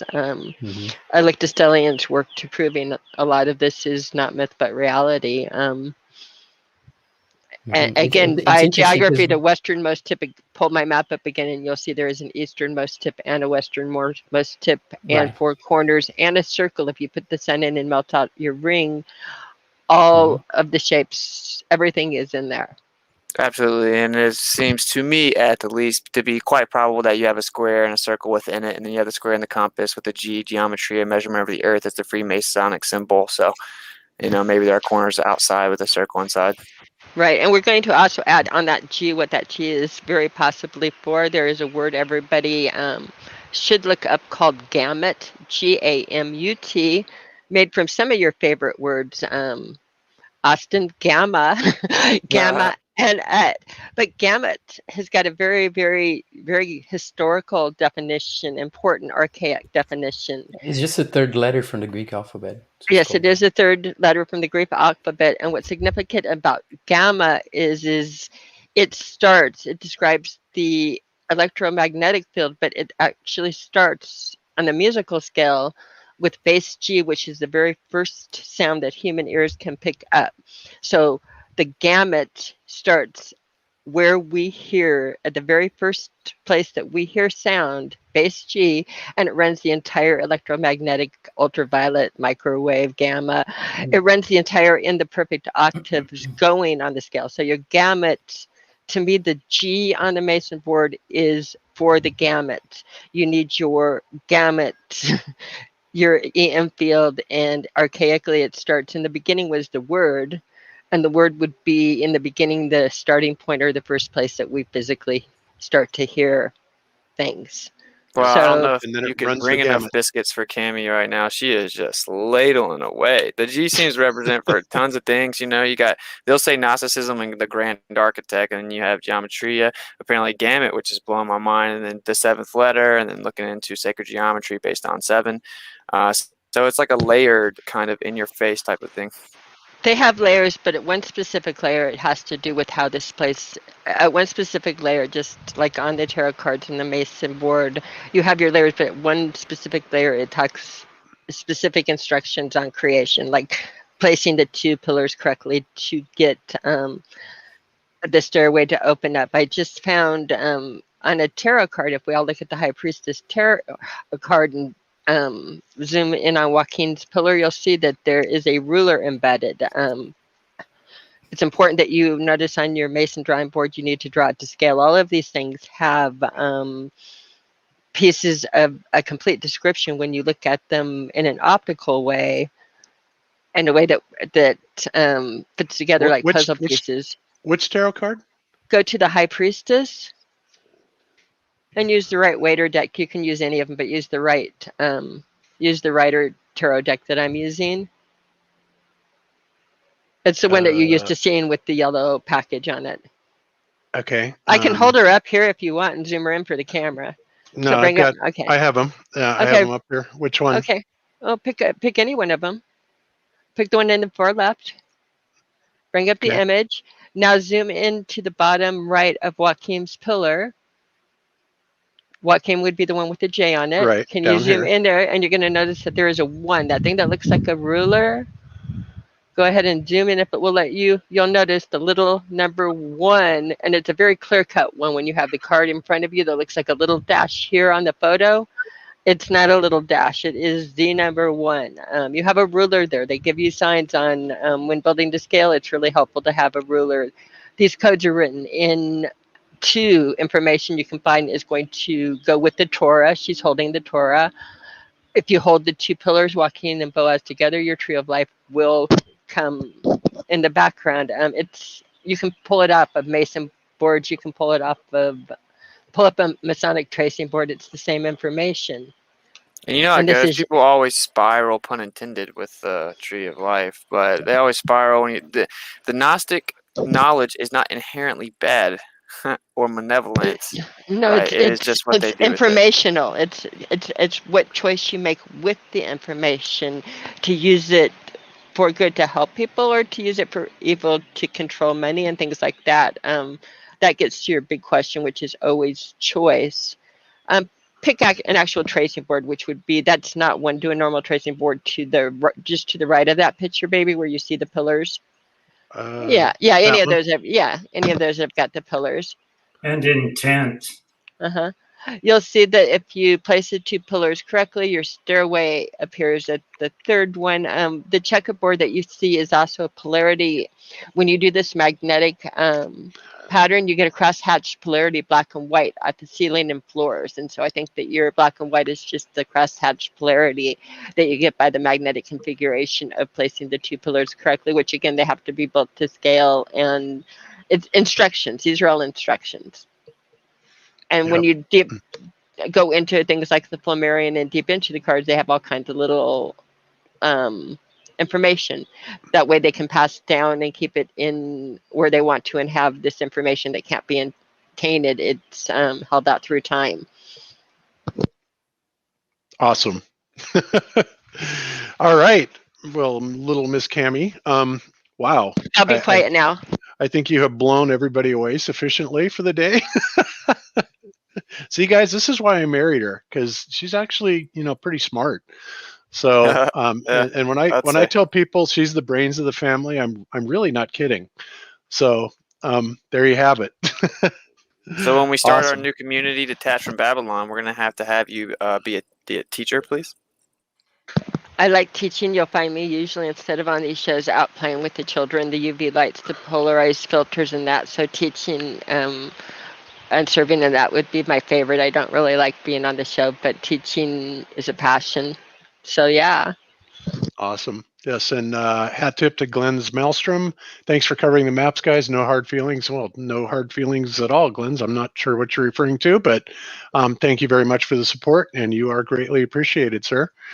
So, all right, beautiful. Well, I guess we're going to call that a show, because it's been 3 hours, and we're right there at it. And gosh, I mean, I want to thank everybody for joining us today. It's just been really just monumental. Been so much good information here today. And again, guys, I fully understand that there is a lot of skepticism about this so-called second sun, but I wouldn't be going down this road if I personally didn't believe that there was something to it. And it's my show, so neener, neener, neener. Okay, so and if it turns out to be bunkum, then so be it. But I can't help but think that it is worth investigating, and I'm sure Chris and Crow and everybody involved in this is going to do their utmost to try and debunk this. And if we can't, then we'll devise some more tests to see if we can take this even further. Yeah, I guess it would be nice to see the footage from Chris's camera as well. And one of the things I was going to mention about Cami's presentation, you can see that gemology, it's so detailed, right? And that's a training I see there. It's incredible. And I would really like to know more about gemology as well, because it has everything, from what I gathered from Cami's presentations, has everything to do with how light strikes objects and is affected by them. The properties, the electrical, the thermal, the different properties of that's what gemology is testing objects for their properties and assigning what they are according to the properties, the optical, the thermal, the electrical, and it's very handy. It's a handy tool to have. I was replaced. It's like chemistry of geology, isn't it? Almost. I was pretty much forced out. It was a joy for me. I have to say, it was a joy for me to get paid handsomely to play with rocks all day long and say what they were. It was my passion, and I had really good equipment. I had really good labs, and I got to travel the world. I'm much appreciative of this. What happened at the end is all of my skill set has been replaced by technology. So I'm no longer needed, because you can put things on a little piece of equipment and do everything that 30 years ago you couldn't do by putting it on equipment. So I'm old school.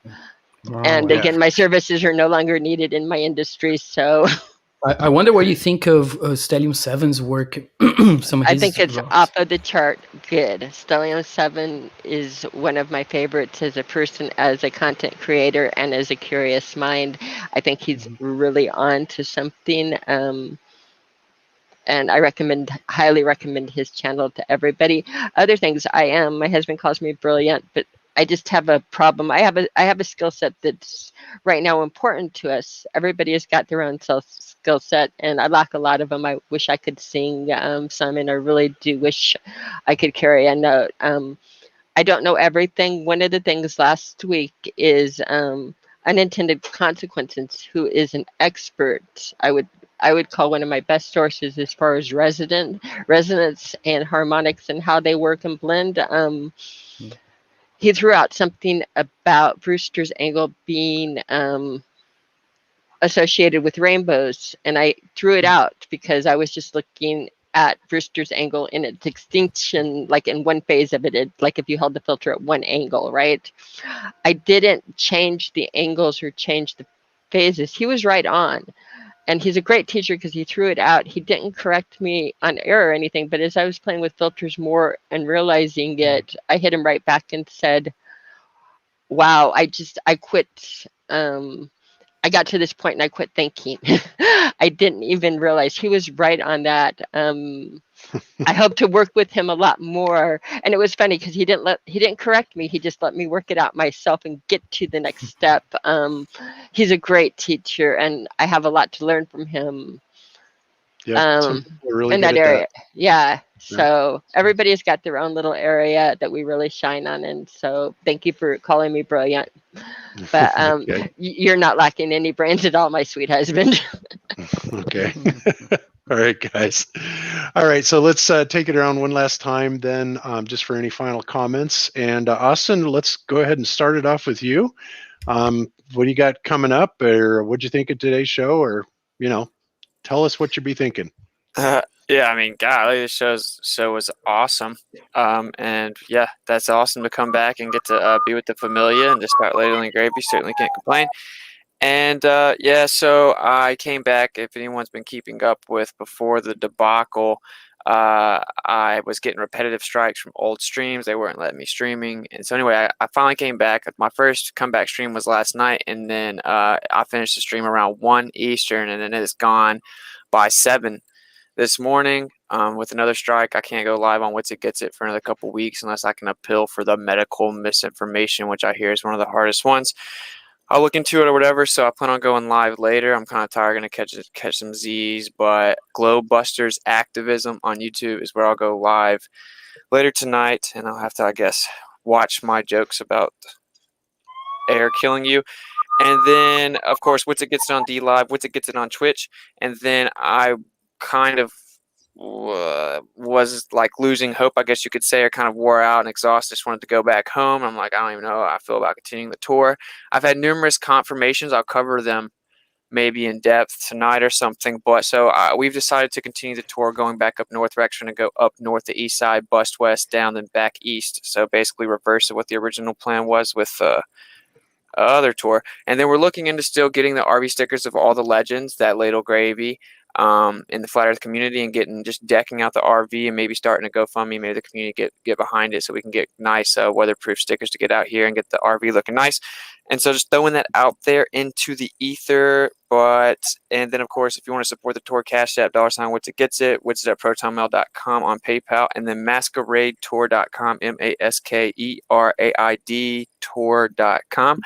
And yeah, that's about it. So we're going to continue the tour. We're going up north from the Keys right now, and we'll just see where we go from there. All right, beautiful. Well, I will be tracking you, and I'll also put the GLOBEBUSTERS Activism channel. It will be in the show notes as well, for you to be able to keep an eye on Austin. And yeah, beautiful. Glad to hear it. So let's go ahead and go back around, I guess, to Eero. Are you still with us, sir? Earth to Eero. Come in, Eero. Okay, well, maybe we'll have to come back to Eero. All right, so, whoops. I think John the Morgile dropped. I'm not note in the private chat that says he couldn't get service. Oh, crap. Okay. Yeah, I noticed he kept dropping. So, oh, that's a bummer. All right, well, we'll just talk to him, I guess, next week then. So, Chris, what do you have coming up, sir? And what do you think? Are you and Crow going to be working more to kind of either prove or disprove this, or what are your plans in that area? Yeah, we plan on, he's going to try and see if he can get his equipment out. He's been had an operation 2 years ago, and he thinks he's back healthy enough that he can drag his equipment out, and hopefully here real soon we can both collaborate at the same time. And in between that, hopefully I can get out and do some of the tests that Cami sent me. Yeah, that's right. She sent you some ideas, and I think those are really good ideas. So we shall see how that goes. I'll be looking forward to hearing that. And of course, anytime you have anything you want to share with us, you are always welcome on GLOBEBUSTERS. You know that. Thank you, and thank you for having me on so we could address Wolfie. Awesome. Yeah, it needed to be addressed for sure. All right, so Rodrigo, I'll come around to you, sir. What do you got coming up? Tomorrow I have a second session of the Latin course that I'm giving. There's some people on my Patreon already following, so that's pretty cool. We're going to start reading biblical texts in Latin and looking at that and making some analysis and comparisons together. So that's tomorrow. Patreon, my Patreon is anthropology, and there's my website and my stream as well. So I've been doing a stream at night usually, and deciding how I'm gonna move forward in terms of the work that makes sense for me. And so, yeah, some space crack, some stuff, continuing to look into the colonial cosmology, what I call it, and maybe something coming up on that regard, more organized.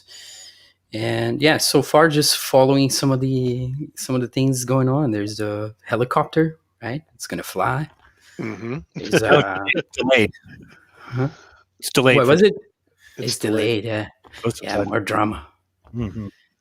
So Such yeah, nonsense. Oh God, I almost feel like I need to do a follow up on the, before it ever even launched to go to Mars. I did a show. I'm sure you guys remember. I did a show showing the utter impossibility of what they were proposing, and I'm just in disbelief that they're still trying to pull this crap off.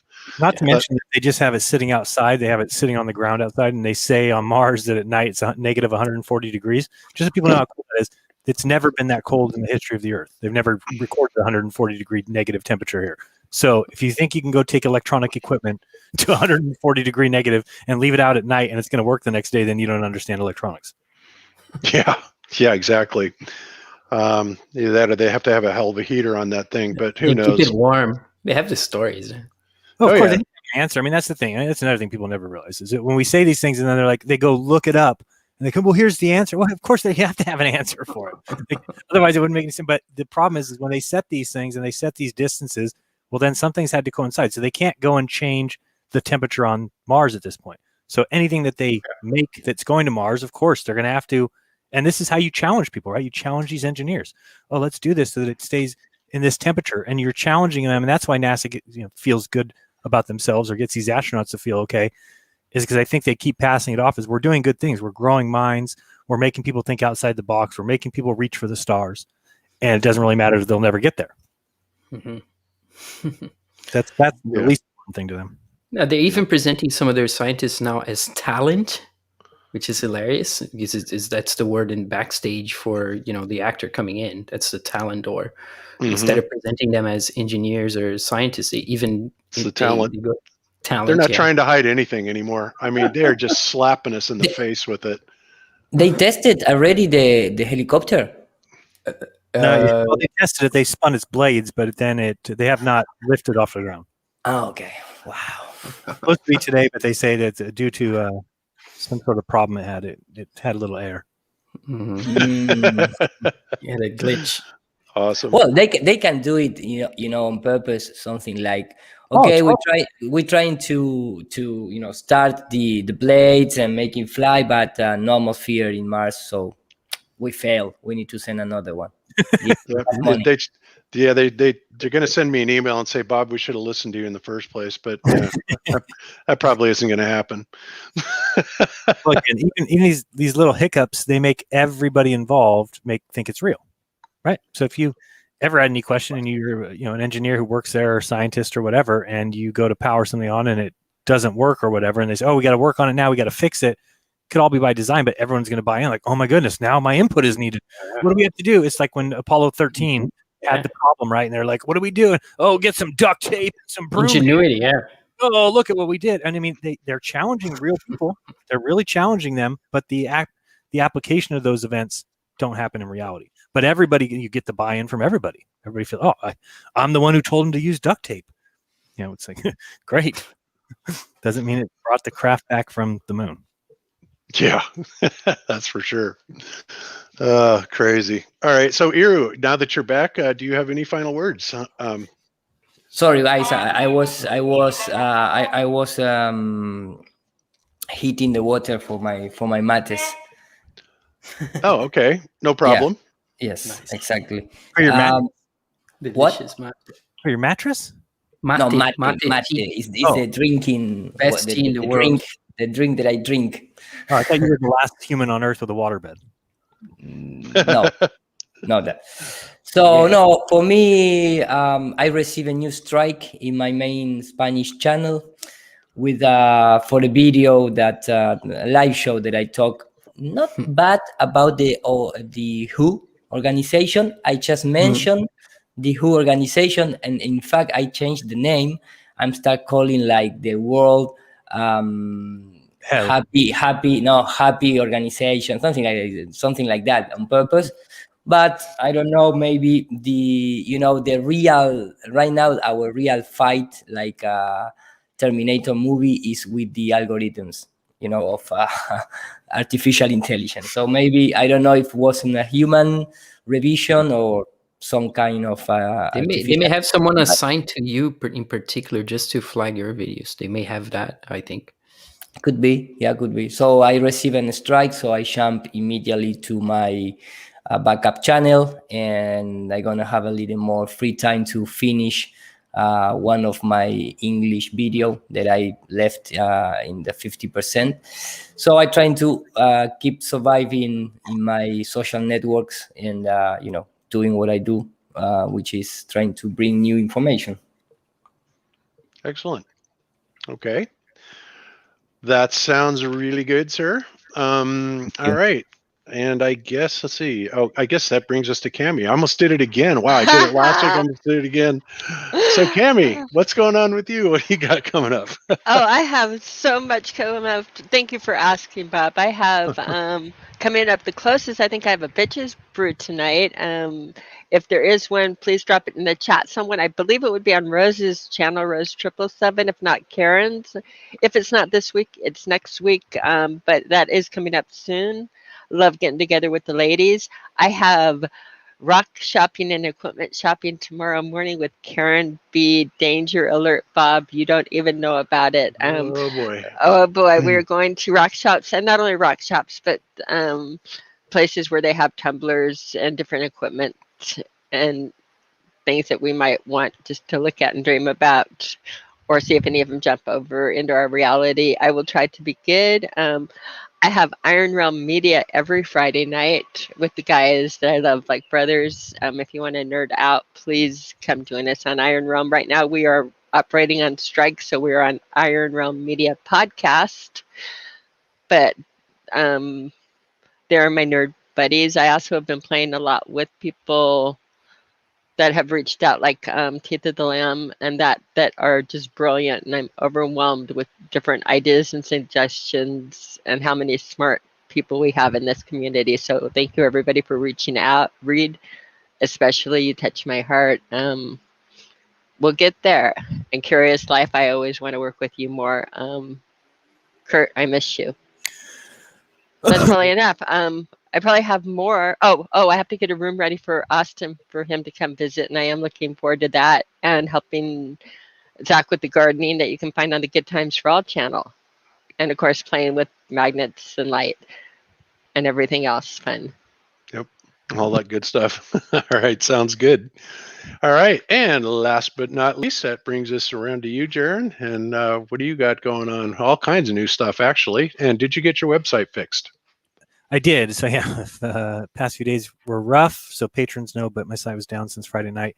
All day yesterday, I finally bit the bullet and moved it to a new host and got some extra resources. I guess the additional traffic was causing problems and amongst other things. So anyway, it seems to be working now. It's a little bit slow, so I'm going through it and figuring out what is exactly causing it to slow down, but we should get that fixed soon. But it is working, so you can get over there and do that. And yeah, so it's good. And yeah, we've got Raw tomorrow. I know we talked about possibly doing a stream tonight. I have not talked to Alex, so I'll talk to him and get back to you guys on that one. If we are, it's probably just going to be on my D Live and maybe his D Live, because we're going to be watching something that's going to get us a copyright if we do. So that's it. If you want to interested in the website, patreon.com/Jeranism or Jeranism.com/memberships, and keep it continuum, as Sammy Sosa would say. Let me just say this real fast. People keep asking me about where they can see the stream from last night because they're just up for like 6 hours. It should be on D Live for like 3 hours. So I mean, and then I'll work on the library, Odyssey. 3 days, you mean? 3 days. Yeah, 3 days. Sorry. Yeah, I'm delirious. Yeah. Yeah, if we can find that. Well, I'll see if I can find the link for last night's show, and I'll put it in the show notes if I can find it. You got it to the point where it saves it now, because I knew you were having problems with that. Yeah. Now it finally keeps the replays up for 3 days. Yep. Yay! Okay. Yeah, it was really good. I woke up in the middle of the night and actually watched it, and it's like, wow, I was just blown away by how badly you were treated by what shit happens, I guess. And also, I think if you did live shows on YouTube and then pull them and put it Odyssey, it works, at least for now. That's what I'm gonna have to do, right? Because now it's like one more, and we're gonna terminate it permanently. Is what it says. So, because you're 2 strikes, I mean, yeah. I'm liking Odyssey a lot, especially since I just cashed out for $2,600 on it. It's like, ooh, that was sweet. That's the suggestion, guys. Is I'll rock out on Odyssey. I don't know. Yeah, that's my suggestion. Is just because I think if you do it live, so at least you get your live viewers and people are happy on YouTube that they get to see it live, and then move it over to Odyssey and just tell people that's where your past shows are. And cool. Well, Odyssey seems really quick to upload there, and I haven't seen them get rid of any of my stuff yet. I don't see a very big audience there. My stuff's not getting very many views, but at least I know that they're up. Yeah. Right. I mean, I still don't even know exactly what it was. I did have I premiered that interaction with a little masked Nazi cop, and maybe I said something in that. I don't know, but yeah, I'll just start doing that. Maybe I'll go download it here when we get off, and I'll create an account and go ahead and get it over there. And then GLOBEBUSTERS Activism tonight. I'll do a stream later, and I'll drop the links then. All right, sounds good. All right, guys, that sounds good. And you know, as I said, if you guys can support the channel via Patreon, that would be great. Because you know, I don't really want to have to go to a subscription type of thing, but if that's what I have to do, then I will. But you know, I would like to keep it, if enough people join, and we can kind of keep it out of that realm and keep it open for everyone, that would be better. Of course, I'm sure the powers that be would rather have it the other way around, but you know, who cares what they want? Also, everybody keep in mind that supporting Bob means sometimes more rocks and magnets for me, so thank you. Yeah, there is that. Just sometimes. Yeah, like tomorrow. She's going to go drain the bank account on rocks, so that's cool. All right, guys. Again, thanks, everybody. Thanks for all the super chats. Thanks for all your support. We love you, and we will see you next week. Until then, be good to each other. Don't lie to each other. Open your mind, because there is truth inside. Peace out, everybody. Peace. Peace.